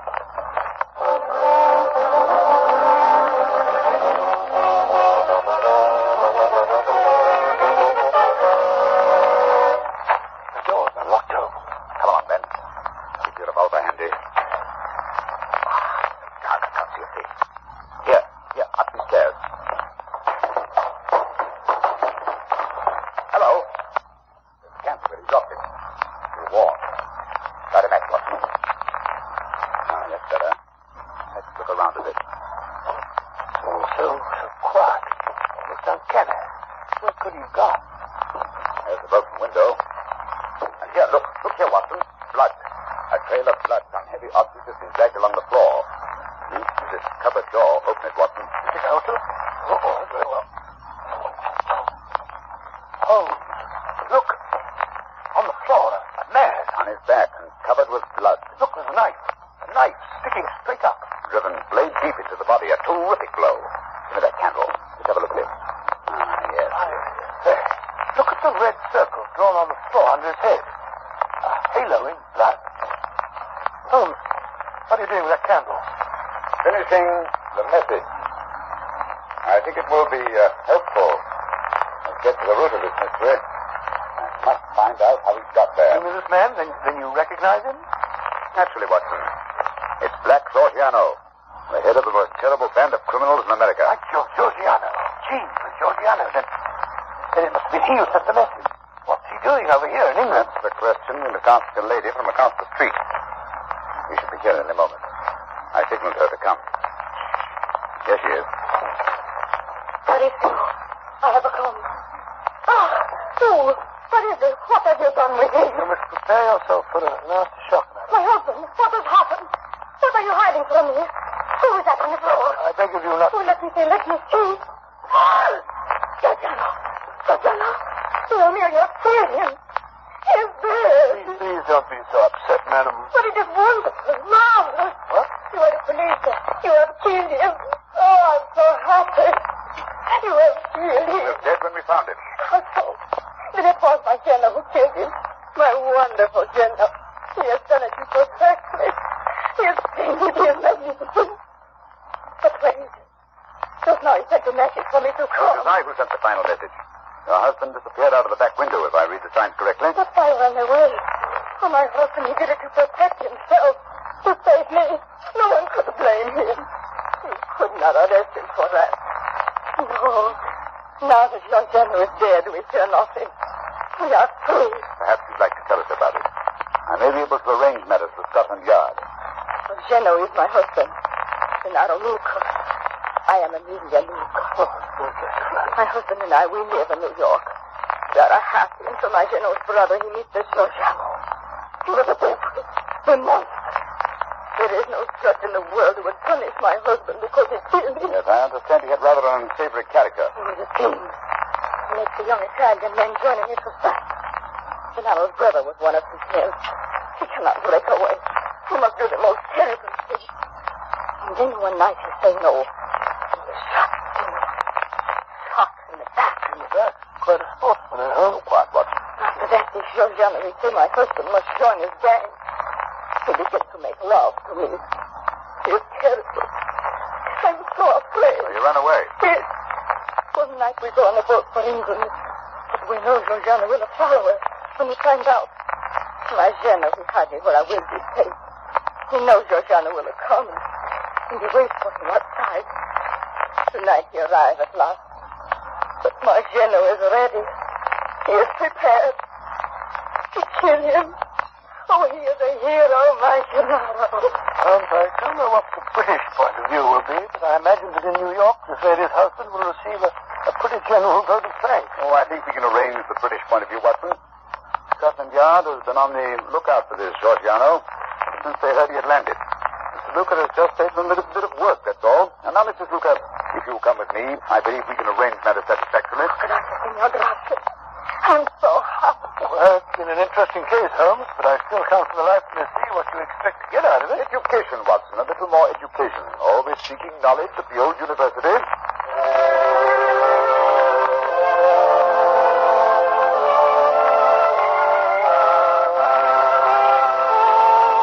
In just a moment, Dr. Watson will be back to tell us about next week's story.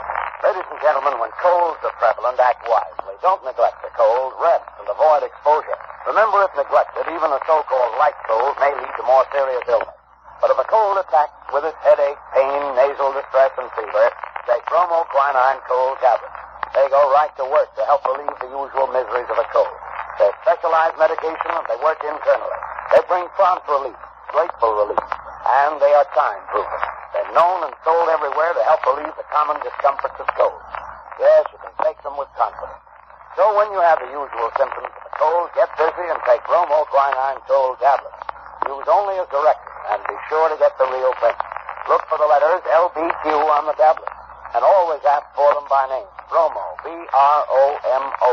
Quinine, Q-U-I-N-I-N-E. Bromo quinine cold tablet. Now, Dr. Watson, what about next week? Well, next week I think I'll tell you an adventure that took me on a wild goose chase halfway across the continent of Europe. A case which Holmes solved by opening a coffin.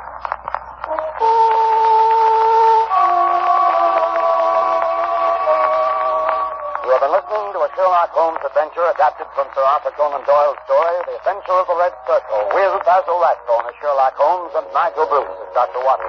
The dramatization was by Edith Miser, musical interludes composed and conducted by Lou Totzloff.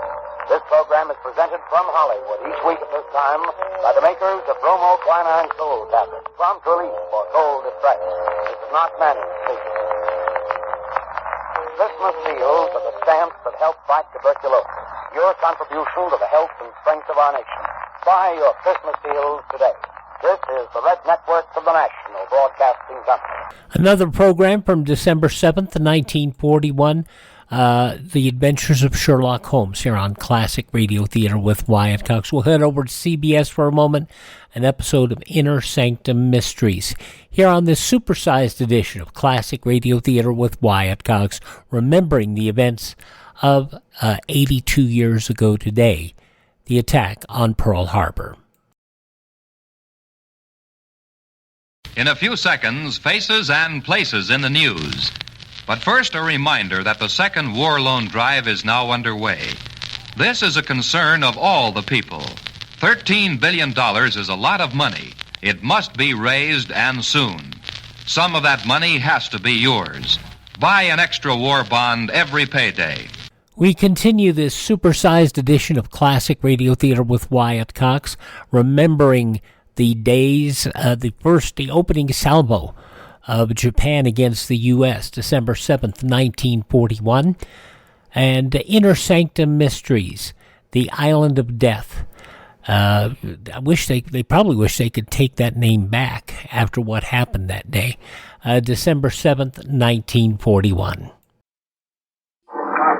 Following Japan's declaration of war on the United States, Hawaii has been under 2 air attacks today. More than 10 persons were wounded when enemy planes machine-gunned a town near Honolulu, according to a Reuters dispatch. And General Douglas MacArthur has ordered all women and children in Manila to evacuate the seacoast and move to areas inland. The Dutch East Indies has just declared war on Japan, and Costa Rica in South America has also declared war. Keep tuned to this station for further developments.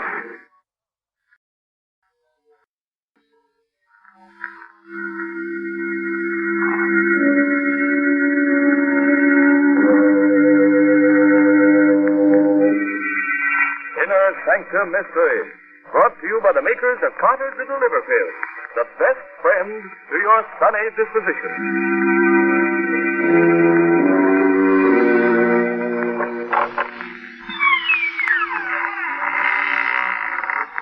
Good evening, friends. This is Raymond, your host, welcoming you again to the Inner Sanctum. Come in, won't you? Why am I smiling? Oh, but I always smile when I open the creaking door on Sunday night. You see, each week when I say good evening, I think to myself, a good evening for what? And of course, there's only one answer to that question. A good evening for a murder. Tonight, Inner Sanctum Mysteries brings you The Island of Death, an original radio mystery drama written by Robert Newman and presented for your entertainment by the makers of Carter's Little Liver Pills. Friends, a pleasant disposition shouldn't be just a once-in-a-while affair. It ought to be a regular thing. See if you can't make it regular by encouraging regularity with Carter's Little Liver Pills. Let them wake up the flow of one of your most vital digestive juices and prove to yourself that Carter's Little Liver Pills are the best friend to your sunny disposition.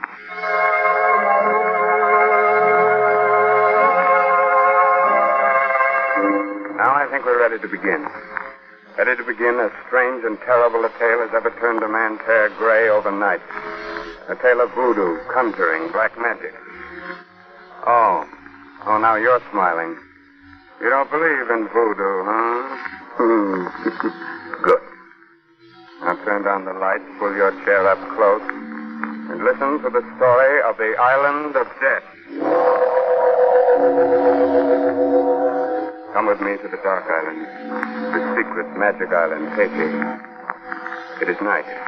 A fierce tropical storm is raging. The car drives slowly down the road with a cane field on one side of it, a jungle on the other. Now which way? I don't know, John. Last Brandon. Why did he let us go off alone? How are we going to get back there? But he told us not to go off alone, John. John, look. Where? Ahead there. That old native walking up the road. Maybe he can... Yeah. Hey, you. Hey! What's the matter with him? Is he deaf? Now, you keep blowing the horn while I put my coat on and go after Muriel. All right, John. Look, there's something wrong with it. Hey. It doesn't work. Well, it was working just a minute ago. Now, what's the name of... Something, monsieur. Oh, so you did hear me. Why didn't you come when I called you? I am not in the habit of coming when I'm called that way, monsieur. Besides, though I am an old man, my ears are very sensitive. The noise of your horn pained me. That's why I stopped it. You stopped it? Why, you... Well, okay. We're looking for the plantation St. Jack. Are we on the right road? You are on the right road for many days, Monsieur Gold. Right. How did you know my name? It was told me. Oh. Well, how do we get there? If you go down this road 1 mile, you'll see it on your right. And when you get there, well, perhaps we will meet again. If we do, I'll... Hey, where did he go to? Oh, I don't know. It just disappeared. Step back off the road into the jungle. Well, at least we know where we are now. Yes. John, Hey, do you suppose he was a papaloi, a witch doctor? what on earth makes you think that? I don't know. The way he looked and talked. And after all, the horn did stop working.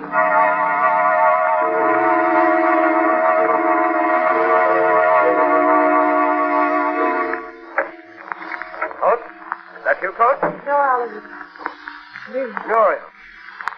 All right. I'll hang with this coat. Alan, we have to make things even more difficult than they are already. Would it make things any easier if I pretended that we were just old friends? It didn't matter to me that you'd married him instead of me. No, Alan, I guess not. I'm sorry, Muriel. Hello, Alan. Order me a drink, will you? Of course. Yeah, I'll drink to Mr. Coach. Yes, Monsieur Randall. What? Did you find out what was wrong with the horn? Yeah, one of the wires had come loose. Met an old native on the road, and Muriel's convinced that he was a witch doctor. But it's just that he was so strange, and, well, even though I know that there are no such things... What we know or believe isn't terribly important.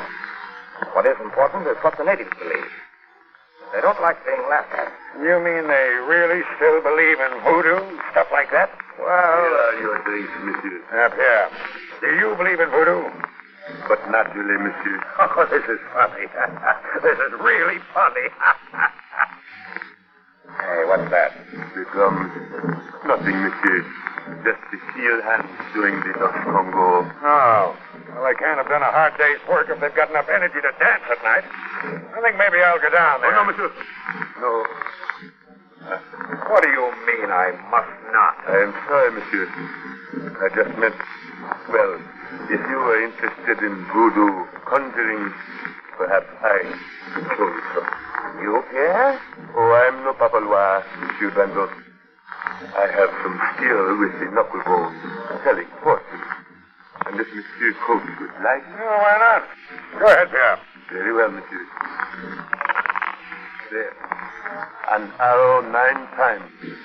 That means unhappiness. For whom?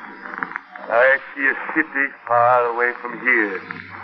I see 2 men, both in love with the same woman. Yeah, easy, Alan. Let him finish. Go on, Pierre. One of the men is rich, powerful. The other is not. The one who is rich has his rival sent away, and in his absence marries the girl. She knows she is making a mistake. Oh, she does she? Why, you insolent. Stop. That's you, Coach. How dare you hit him for 2 cents? All right, Mr. Brandon. You did not hurt me. Oh? Well, I haven't even started yet. You're fired. Just a second, Coach. Oh, Brandon. I had a hunch you weren't getting as much as you could out of the natives, that you were too soft with them. Now I know it. You're fired, too. John, so that's why you insisted I come down here with you. Of course.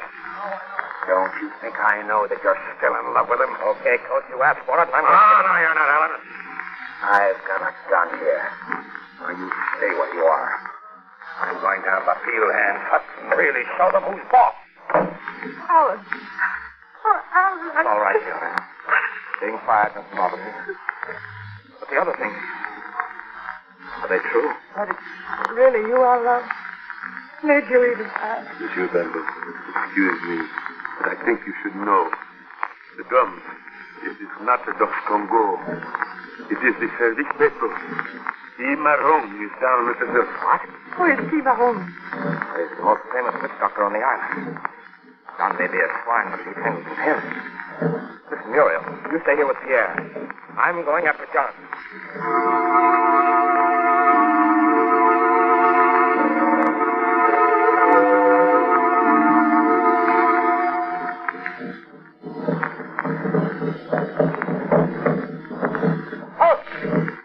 Where are you? Oh, yes, I'm looking for a man named... Tomorrow? You are Tomorrow, aren't you? I am. Another white man came down here a few minutes ago, Tomorrow. You know where he is? Yes, monsieur. He said he would pay well to see some voodoo. The service petrol. He's in the Hunfor, the temple. What? There's no temple here in the village. There is not. Come with me into this hut. That iron ring there, lift it up. A trap door. Now down the steps.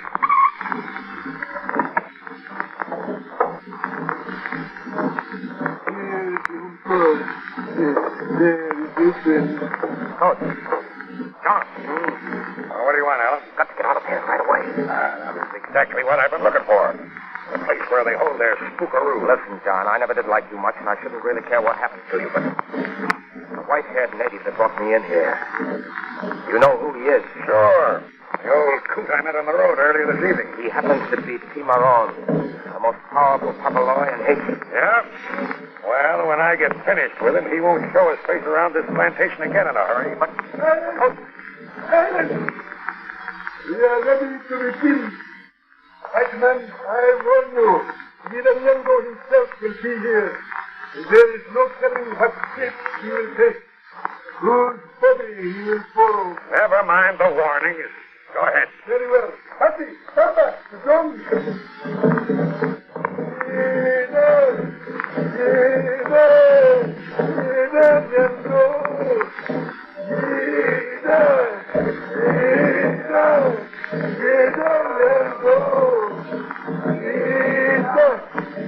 Someone has the little air from the jungles of the night.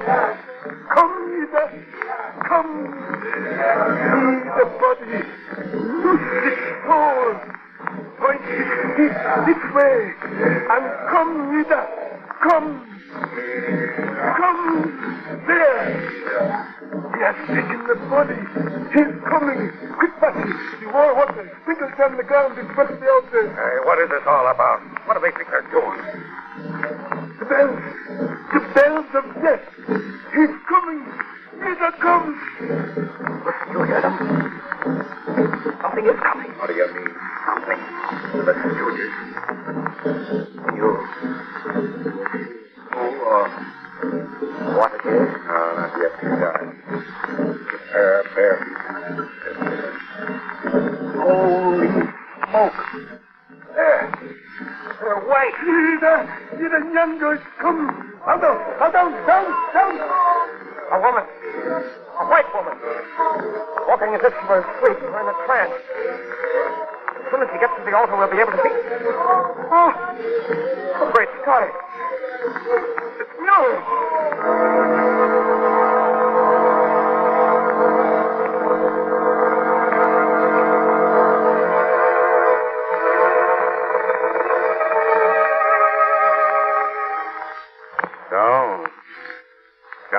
insisted there was no such thing as voodoo.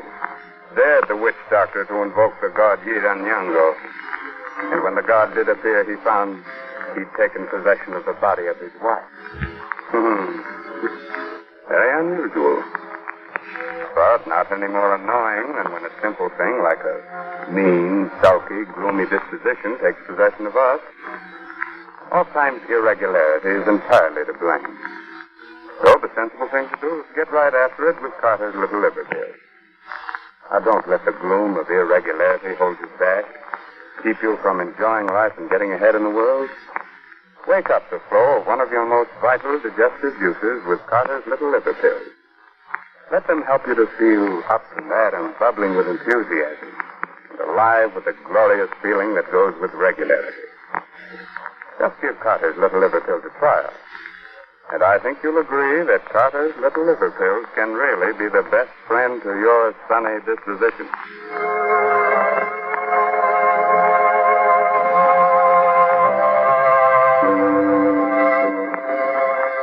All right. Do you still think voodoo is all nonsense? Oh, you're not so sure now. But you still want me to go on with our story. Very well. Just a moment later now, and Alan Brandon and John Coates are still sitting in the subterranean temple and fixed for court. Muriel. But we left her up at the house. It can't be. But it is. She's in some kind of a trance. Blast that witch doctor. I'm going to... You fool. Is anything now that can tell her what would happen to her? Wait till the end of it comes. You again. Look. Look, they're all kneeling. Bowing to her. You are nobody with the power we've given you. Let us see that. Yankapaba, Yankapaba, Yankapaba. By night and by day, through the 4 seasons, as the green things grow, watch over us, O Yida, and bless us. Look, she's raising her hands. She's blessing them. And now, the image, the goat without horns, take it in your hand, Yida. Breathe your spirit into it. Look, that image. She's picking it up, putting it to her lips. Are you black devil? I'll cheat you. You idiot, what have you done? What I should have done before. Killed him. Probably killed not only him, but Muriel, too. Look. Yeah, she's just fainted. Let's get her out of here. Back to the house now, quick.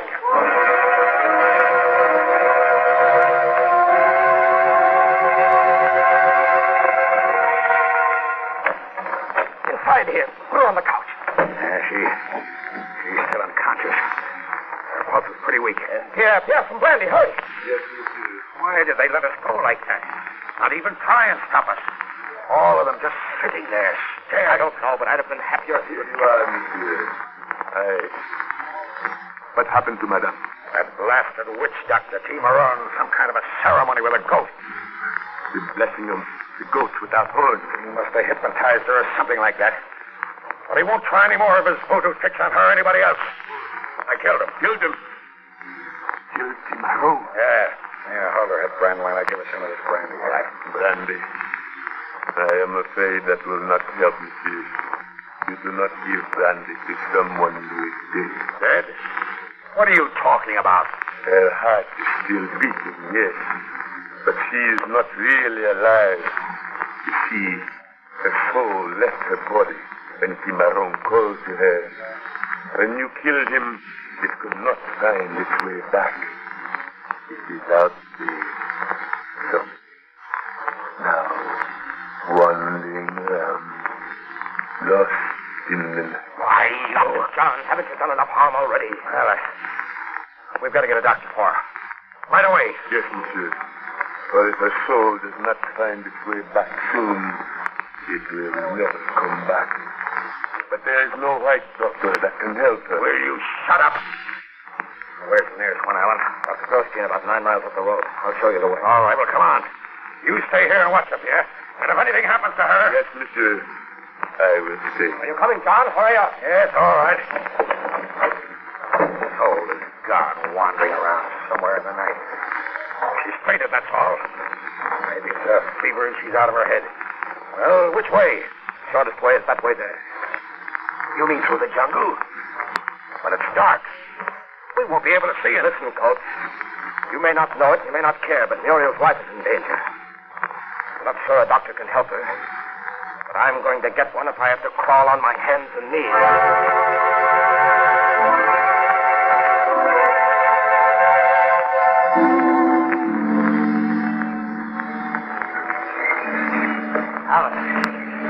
Alan, wait.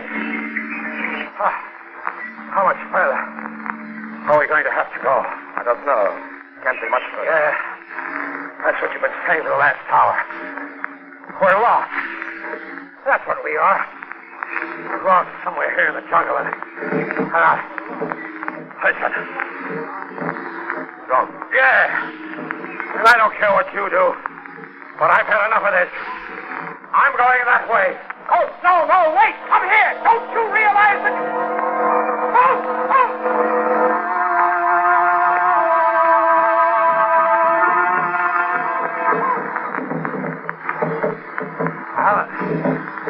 Alan, look. Hot. A fire. We're out of the jungle. Safe. It's a village. Oh, Coach. Not a village. The native quarter of the plantation. Huh? What do you mean? I mean, we've been walking in a circle and we're back where we started from. Why? It's impossible. No, monsieur. It is not impossible. It is true. Pierre. What are you doing here? I knew this is where you would end up, so I came down here to wait for you. It's a trick, that's what it is. You did this, the two of you. No, monsieur. It was not us. It was he, Marron. But he's dead. Yes, monsieur. He's dead. But come over here. Marron. Lying in state. Yes, monsieur. And there in his right hand, an egg. It is the fast catch conjure. Monsieur Coates, your life is in that egg. And as long as he holds it, you can never leave here. Never leave? But I've got to. I can't stand anymore. Ever since I shot him. Those drums. The jungle surrounding us. Waiting. Now listen, Pierre. I don't care what it costs. I don't even care about Muriel. But I gotta get away from here. Coates. But that is very easy, monsieur. The egg. If you will take the egg from Cimarron's fingers, smash it, you will be able to go. Take it? But that means that I'd have to touch him and well, all right. I'll do it. He's holding it so tightly, almost as if... There. Here it is. Drop it. Break it. There. Now, can I go? In just a moment, monsieur. But you said that yes, monsieur.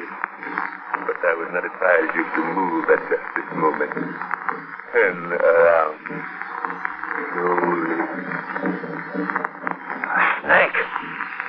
Bushman. Deadliest snake there is. Not just a bushman.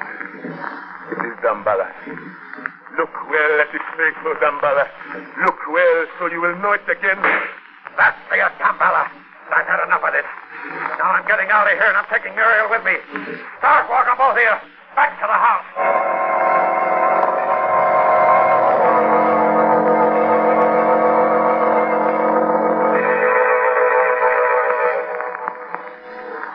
All right. Now you stop right there. Now you listen. I'm going to get the car.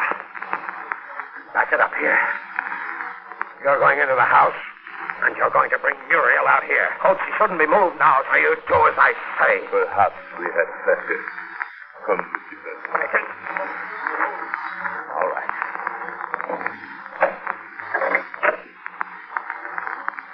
Yeah, just a second. Yes, monsieur? I'm asking you this as a friend.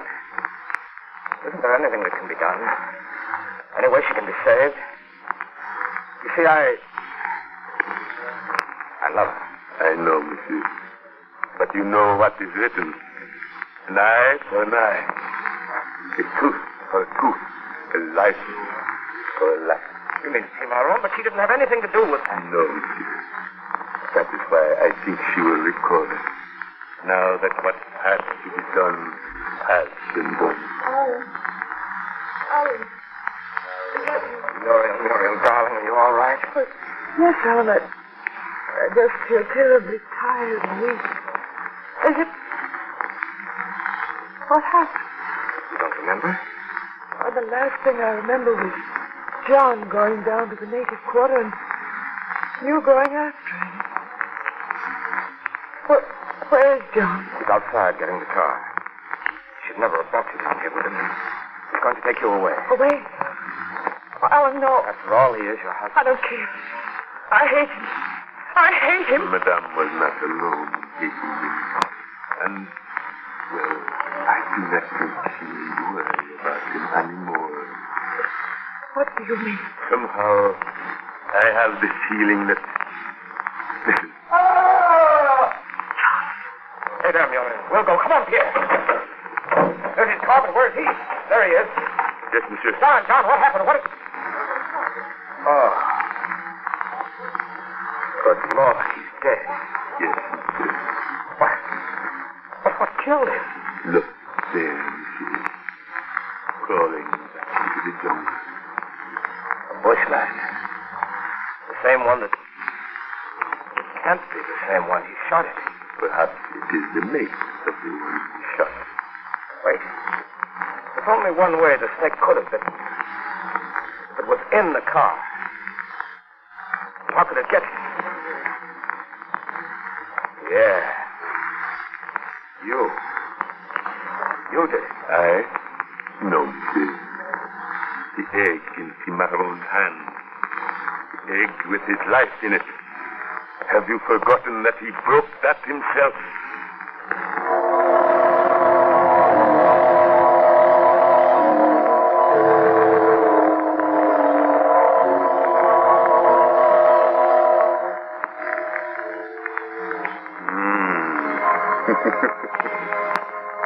Now, do you believe in voodoo? You don't? Oh, now. Come here.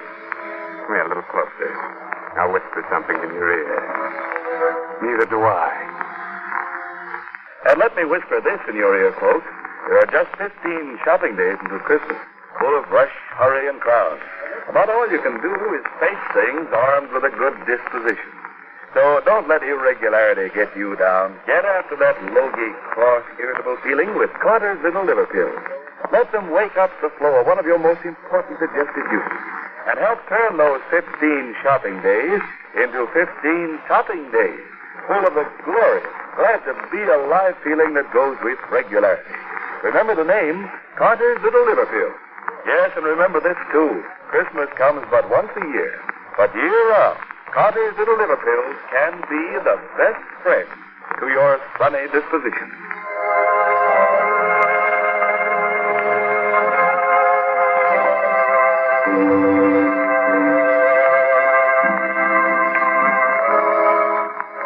Well, this is Raymond, your host again, getting ready to close that squeaking door to the inner sanctum until the same time next week.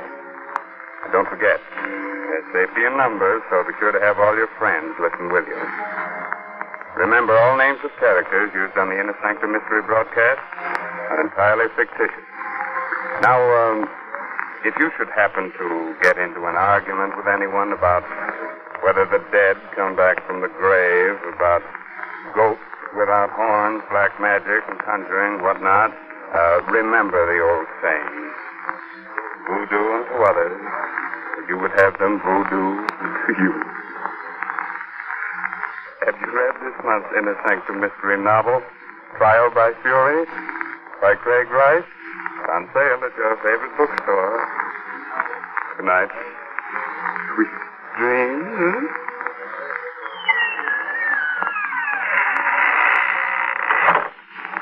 Listeners, be on guard. Don't let it sneak up on you like a thief in the night. What is it? Listen to this report from the Harris home as Mrs. Harris says to her maid, Hannah, I'll never give another party. I'm going straight to bed. Oh, before dinner, ma'am. I'm exhausted. All those chatty, noisy women depress me so. I wouldn't be too quick to blame the guests, ma'am. You've been kind of edgy and cross all week. Not like yourself at all. Oh, you're right, Hannah. I'm sorry. Oh, I know how it is. And when I get to feeling that way, I know it's time to try Carter's Little Liver Pills. right, and when you don't feel good, try Carter's Little Liver Pills. They do the work of calomel, but have no calomel in them. Well, they are simple pills made of vegetable drugs. They wake up the flow of one of our most vital digestive juices. When this vital juice flows at the rate of 2 pints a day, it helps to digest our food and bring back the glorious feeling that goes with regularity. Then most folks feel like happy days are here again.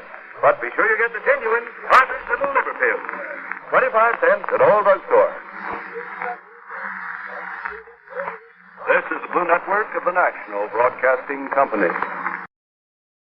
We'll wrap up this supersized edition of Classic Radio Theater with Wyatt Cox in just a moment with an episode of The Jack Benny Show from December 7th, 1941.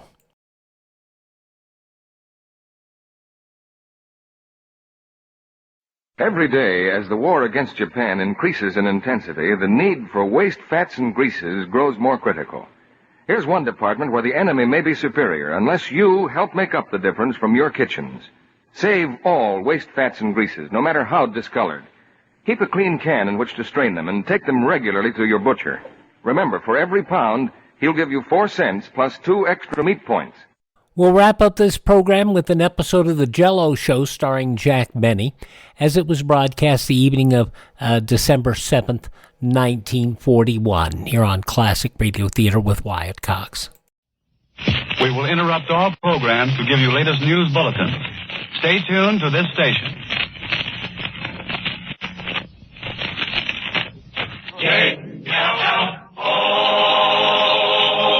The Jell-O program brought to you by Jell-O and Jell-O Pudding, starring Jack Benny with Mary Livingston, Phil Harris, Dennis Day, and yours truly, Don Wilson. The orchestra opens the program with the Gay Ranchero.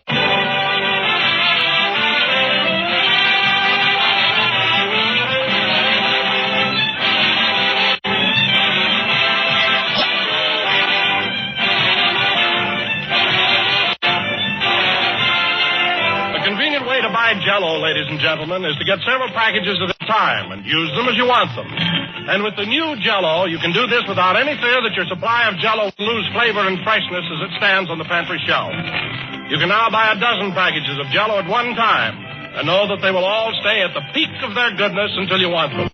Because today, Jell-O's flavor is locked in. Locked into the Jell-O particles by an exclusive Jell-O process. The tiny Jell-O particles deliver their full-strength flavor to you intact. Now prove it for yourself.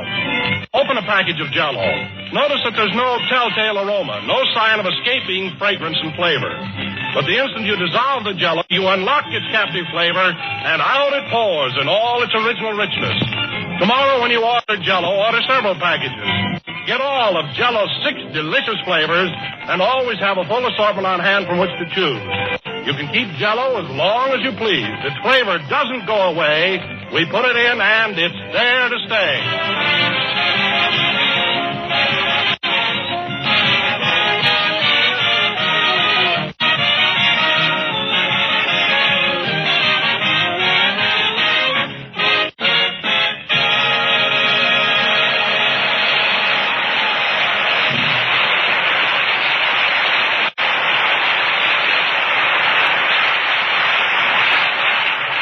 The Gay Ranchero played by the orchestra.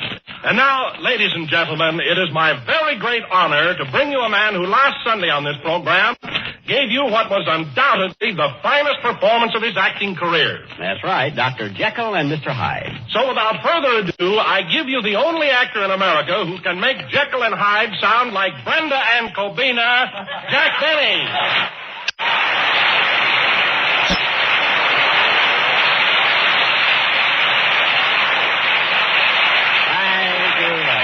Hello again, this is Jack Benny talking, and Don, that may be your idea of a funny introduction.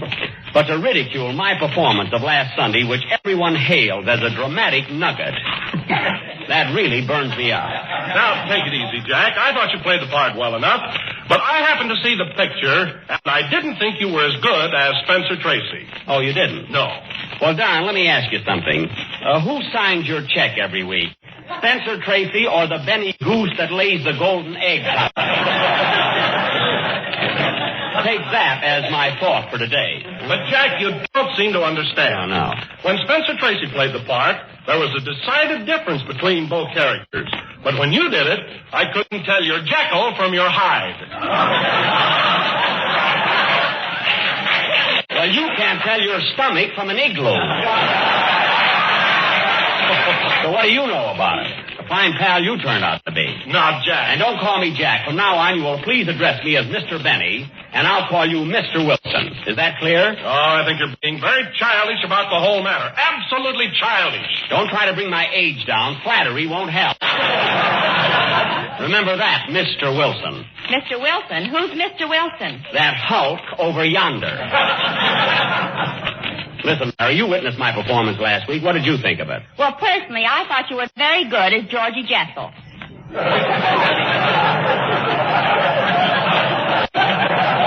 I wasn't Jessel, I was Jekyll. Dr. Jekyll. Well, in that case, phooey.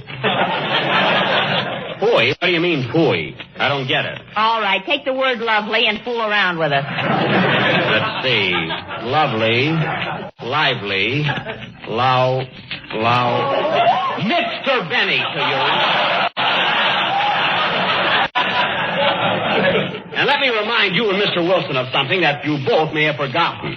When I switched from Dr. Jekyll to that horrible Mr. Hyde and that gruesome look came over my face, women in the audience screamed. One of them even fainted. Well, it won't happen today. They caught that mouse. Oh, then I guess I can take these bicycle clips off my pants.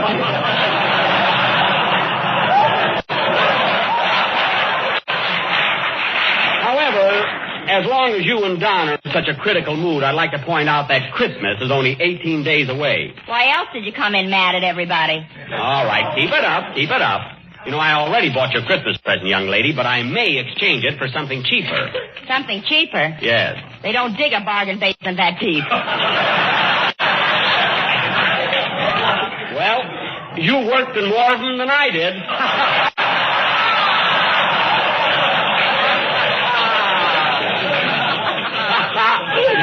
I can go along with a ouch. You do that once more, Miss Livingston. There'll be a... Oh, hello, Dennis. Hello, Mr. Benny. Gee, was that a performance you gave last week?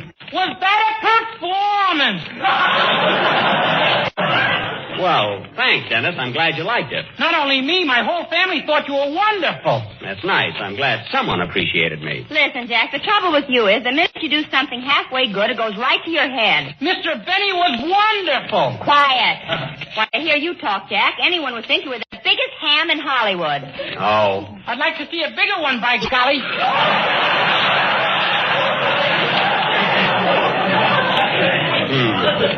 Well, thanks, Dennis. You tried. Anyway, you thought I was good. Oh, marvelous. What a performance. Well, look, kid. I'm making out my Christmas list today, so before singing your song, how about throwing out a few hints? What would you like Uncle Jack to get you? Well, I thought of a few things, but they're pretty expensive. Just name them. You're one person in this cast that deserves the best. Wait till I get my pencil here. Now, what do you want, Dennis? Well, I'd like to have a nice gray suit with a pinstripe. Okay. One gray suit with pinstripe. Anything else? Well, I'd love to have a grand piano to practice my songs on. Okay. One grand piano. Are you sure you got lead in that pencil, Mr. Benny?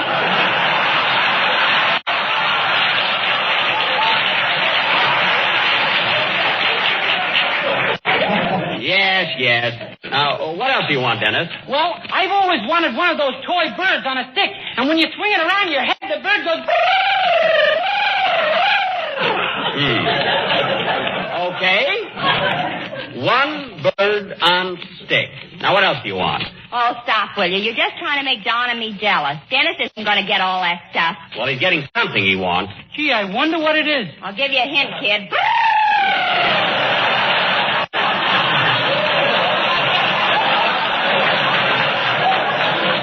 spoil the surprise, for heaven's sake. Now, go ahead with your song, Dennis. Okay. Hold it a minute. Come in. Mr. Benny? Yes? I want to congratulate you on your performance as Mr. Hyde last week. I was so frightened, my hair stood on end.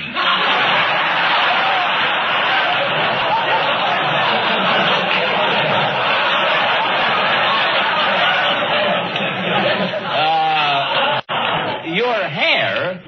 What hair? Right there. Stand up, Herman. Get out of here.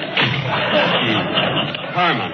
Well, I suppose if you only got one hair, you might as well have a name for it. Sing, Dennis.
Ladies and gentlemen, a special announcement. The entire regular personnel of the sheriff's and police office has been placed on a 2-platoon basis with 12-hour shift. All auxiliary personnel has been directed to stand by for emergency service instructions. The regular county defense program is functioning in an orderly manner, and citizens are urged to remain calm and avoid all unnecessary confusion because of hysteria. Citizen volunteers are asked to go quietly to their nearest police or fire stations and offer their services if they wish to help. There is no immediate cause for alarm, and coolness will accomplish more than anything else.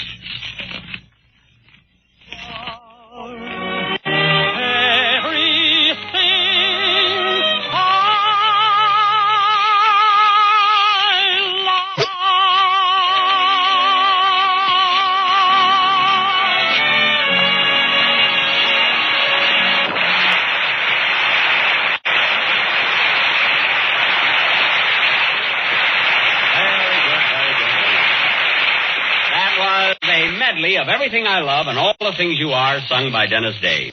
Very good, Dennis, but what's the idea of singing 2 songs today, huh? Well, Mr. Benny, I've got 2 girls, and I thought I'd dedicate a number to each of them. 2 girls? Well, that's modern youth for you. You know, Dennis, when I was your age, I was satisfied with only one girl. Gussie Bagelquist.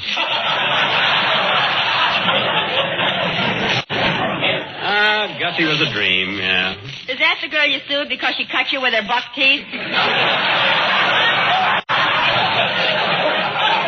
I never sued her. I just told her to get a brace on. Anyway, I was talking to Dennis. Whatever happened to your girl, Mr. Benny? Gussie? Oh, I went into vaudeville and she went away to veterinary college. We sort of drifted apart. She's one of the biggest horse doctors in northern Illinois now. Doing very well, too. Do you keep in touch with her, Mr. Benny? Do you ever write to her? Oh, once in a while when he has the cold or something. Yeah, I had a touch of the flu a couple of weeks ago, and she sent me some pills that were as big as baseballs. And some liniment to rub on my withers. One thing about Gussie, though, I never get a bill from her. That's... Well, look who's here. Hiya, Jackson. How's my pal? Don't Jackson or pal me, Mr. Harris. Let me ask you something. Did you or did you not go into the Brown Derby after last Sunday's show and tell people that my acting was putrid? Last Sunday? Maybe I did. I'd say that lots of times. Well, you did. You told everybody at your table that I was very bad as Jekyll and Hyde. How do you know? Because I've got a waiter there that spies for me. Naturally, you couldn't tip a waiter just for waiting on you. Mary, that's a little arrangement between Andre and me. Yeah, I should have known that waiter was a spy. His mustache fell in my soup. Is he wearing a false mustache? I told him not to overdo it. Anyway, Phil, you did run down my performance. Yeah, but I changed my mind about that. You know, I met one of the greatest dramatic actors in this town last night, and he said you were great. Orson thought you were terrific. Who, Orson Welles? No, Orson Buggy.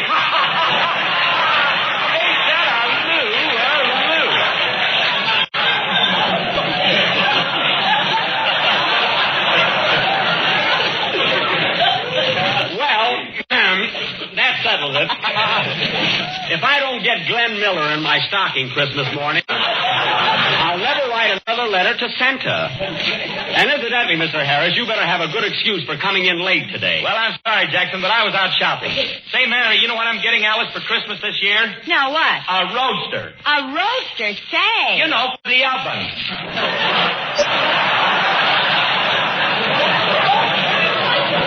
That's a roaster. Buys his wife a roaster for Christmas and calls it a roadster. All right, I'll put wheels on it. That's a Sharpie, eh, Jackson? It's a Sharpie, eh, Jackson? Sharpie.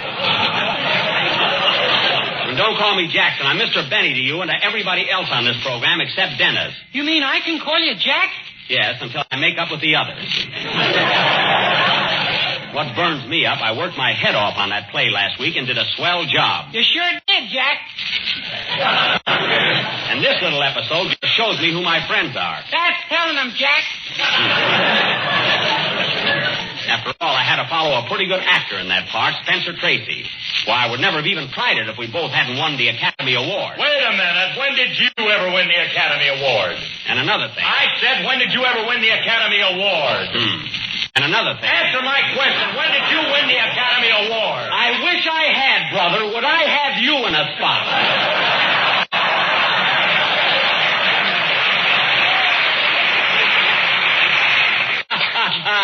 I guess that takes care of you. You said it, Jackie. Look, Dennis, just Jack, not Jackie.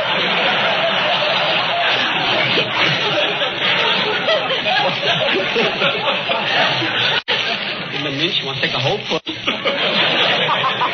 What a gang. I got a good mind to go home. Oh, for goodness sake, Jack, will you stop acting like a baby? You ought to know the whole thing was a rib. Oh, sure. As a matter of fact, I liked your performance in Jekyll and Hyde so much that I wrote a sequel to it. Well, ain't you the fat little Noel Coward? Who cares what you wrote? And Jack, now get this. As a favor to me, I want you to play the leading part in this drama. I'll tell him when he comes in. You can keep your old sequel. But you've got to help me out, Jack. There's no one else in the cast with sufficient dramatic ability to handle it. Look, I'm not going to... Dramatic, eh? Well, all right, Don, I'll do it. I thought you were mad at him. Never mind. You'd go over Niagara Falls in a Dixie cup if someone told you it was dramatic.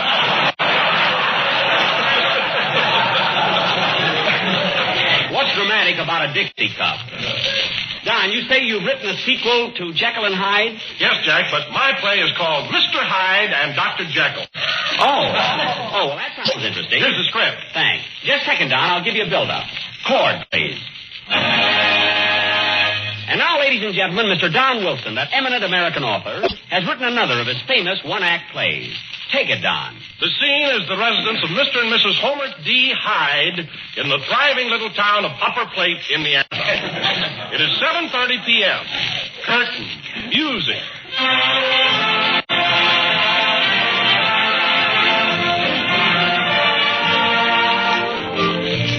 Oh, dear, it's 7:30 and Homer isn't home yet. I wonder if his Orson buggy broke down. Gee, I hope it isn't one of his moods. Ah, here he comes now.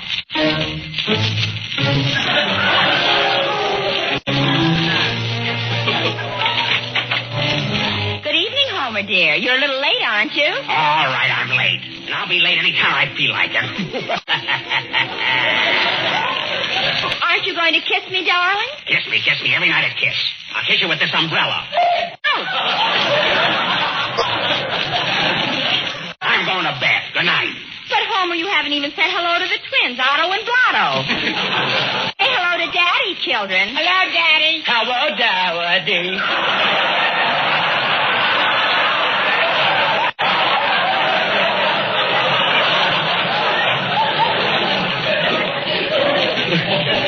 Oh, shut up.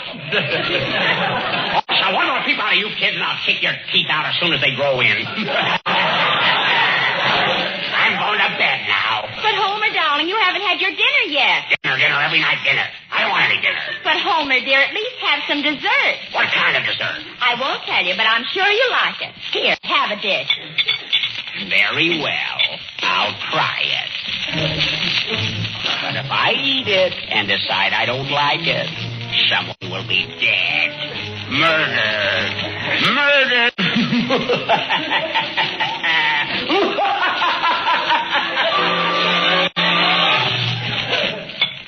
He's eating the dessert. I do hope he likes it. If not, what will happen to me and Otto and Blotto? Gee. Oh, boy.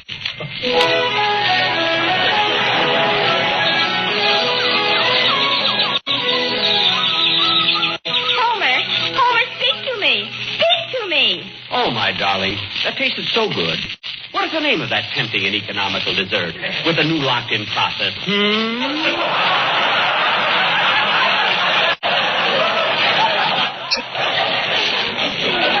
Jell-O, dear, and it comes in 6 delicious flavors. Strawberry, raspberry, cherry, orange, lemon, and white.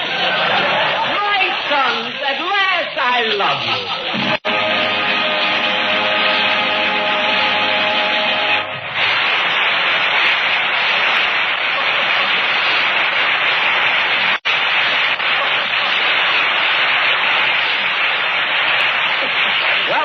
Congratulations, you wrote a wonderful play. But, Jack, without you, it would have been impossible. You were even better than last week. Oh, I wouldn't say that. Well, how about a band number, Phil? Okay, Dowdy. Hold it. Come in. Well, Mr. Benny, you did it again. Were you scared? Look at Herman. He just won't go down. What a head he's got. That's the only persimmon I ever saw with brown eyes. Play, Phil.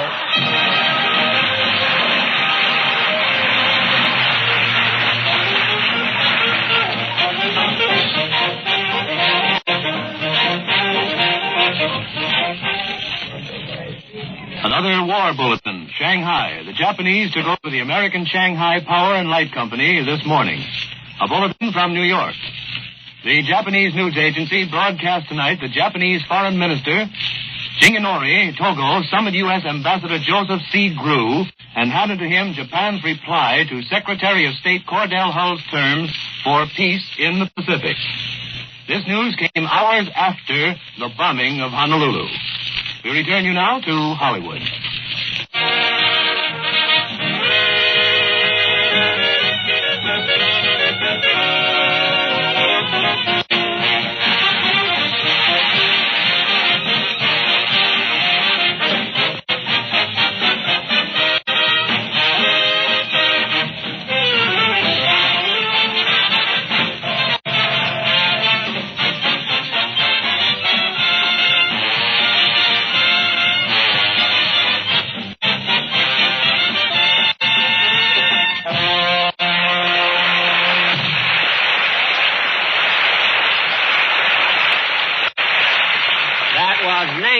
From Weekend in Havana, played by Blotto Harris, and that goes for the whole orchestra. And now, ladies and gentlemen, I would like to announce that next week is a special attraction. Gee, Mr. Benny, I can't get over the way you played Mr. Hyde just now. Was that a performance?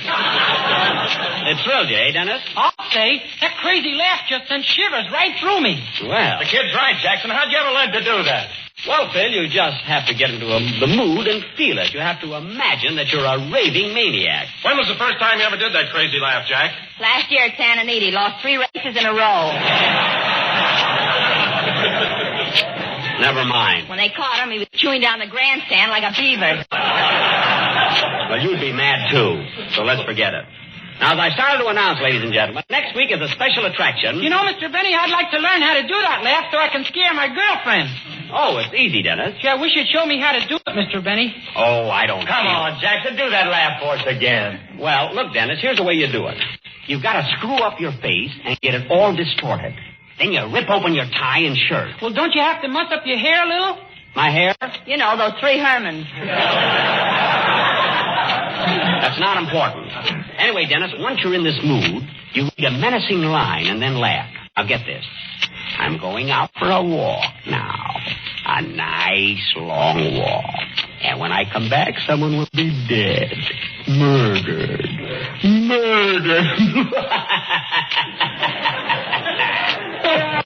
Ooh. What's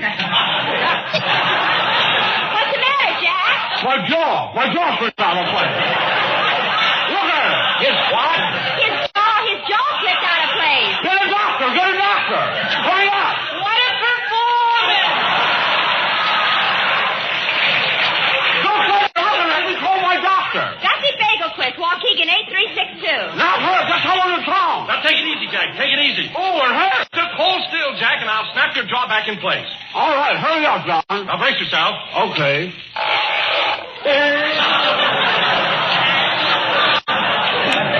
Thanks, Don. Dennis, the next time you want me to show you something, wait till the program's over. Well, it's your own fault for showing off. I wasn't showing off. Phil. Well, I got a few left over from last week. Put those fish back in the piano. And now, ladies and gentlemen, as I started to announce before I dislocated my jaw, next week as a special attraction, the Benny Stock Company is going to present... Oh, now what? Hello? Hello, Mr. Benny. This is Rochester. What do you want? Boss, it's no use. I tried and I can't get Carmichael to go to sleep. Rochester, that polar bear's got to go to sleep. He's supposed to have been in hibernation over 10 days ago. Uh-huh. If Carmichael doesn't get to sleep by the middle of this month, he'll be a wreck in the spring. Where is he now? Sitting up in bed reading Esquire. Esquire? Well, take it away from him. Oh, come now, boss. He's been around.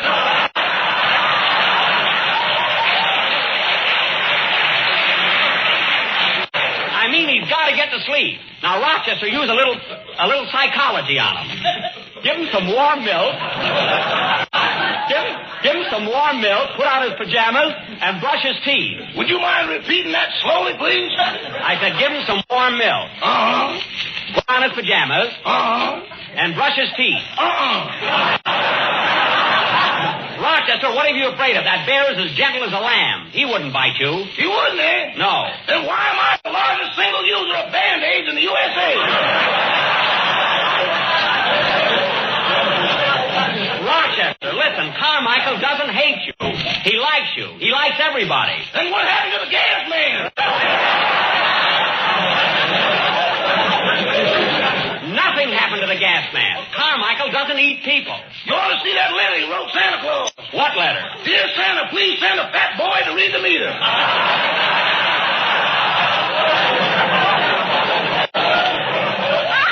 Oh, stop making things up. Now, you keep Carmichael in bed, and when I come home, I'll sing Rockabye Baby to him.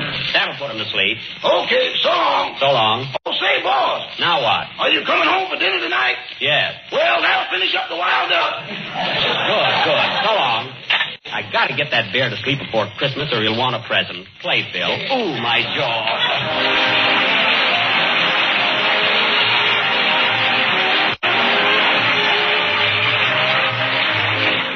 While you're looking through the December magazines in search of an idea for Aunt Martha's Christmas present, keep an eye open for this month's Jell-O page. A full page of Jell-O treats illustrated in such rich glowing colors that it makes your mouth water just to look at it. One of the desserts is called Jack Benny's Special Apricot Ring, and honestly, friends, I think it's just about the grandest looking dessert Jell-O ever made. It's an easy recipe, too. Just dissolve one package of lemon Jell-O in 1 1/4 cups of hot water. Next, add a dash of salt and 3/4 of a cup of syrup from the canned sliced apricots. Then chill until thickened and fold in 2½ cups of the sliced apricots themselves. When molded, serve with a garnishing of whipped cream, apricot quarters, and green maraschino cherries. And there it is, a golden glistening mold of juicy sliced apricots and sunny lemon jello. Canned apricots and lemon jello are being featured by many grocers all next week. So get them both and make up this delicious treat. Jello makes any gelatin recipe taste extra good because its locked-in flavor gives you all the flavor, always. This is the last number of the 10th program in the current Jello series, and we will be with you again next Sunday night at the same time. Oh, Mary, you want to have dinner at my house tonight? No, thanks. I've had so much of that duck, I'm a bigger quack than Gussie. Don't pay any attention to her, Gussie. Good night, folks. Hell!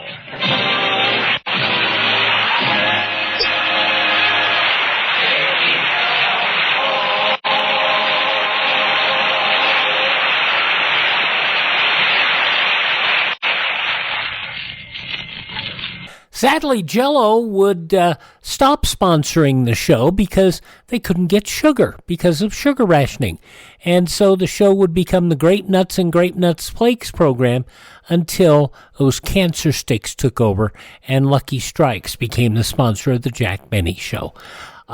We hope you've enjoyed this supersized podcast from December 7th, 1941. We'll get back to our regular shows tomorrow.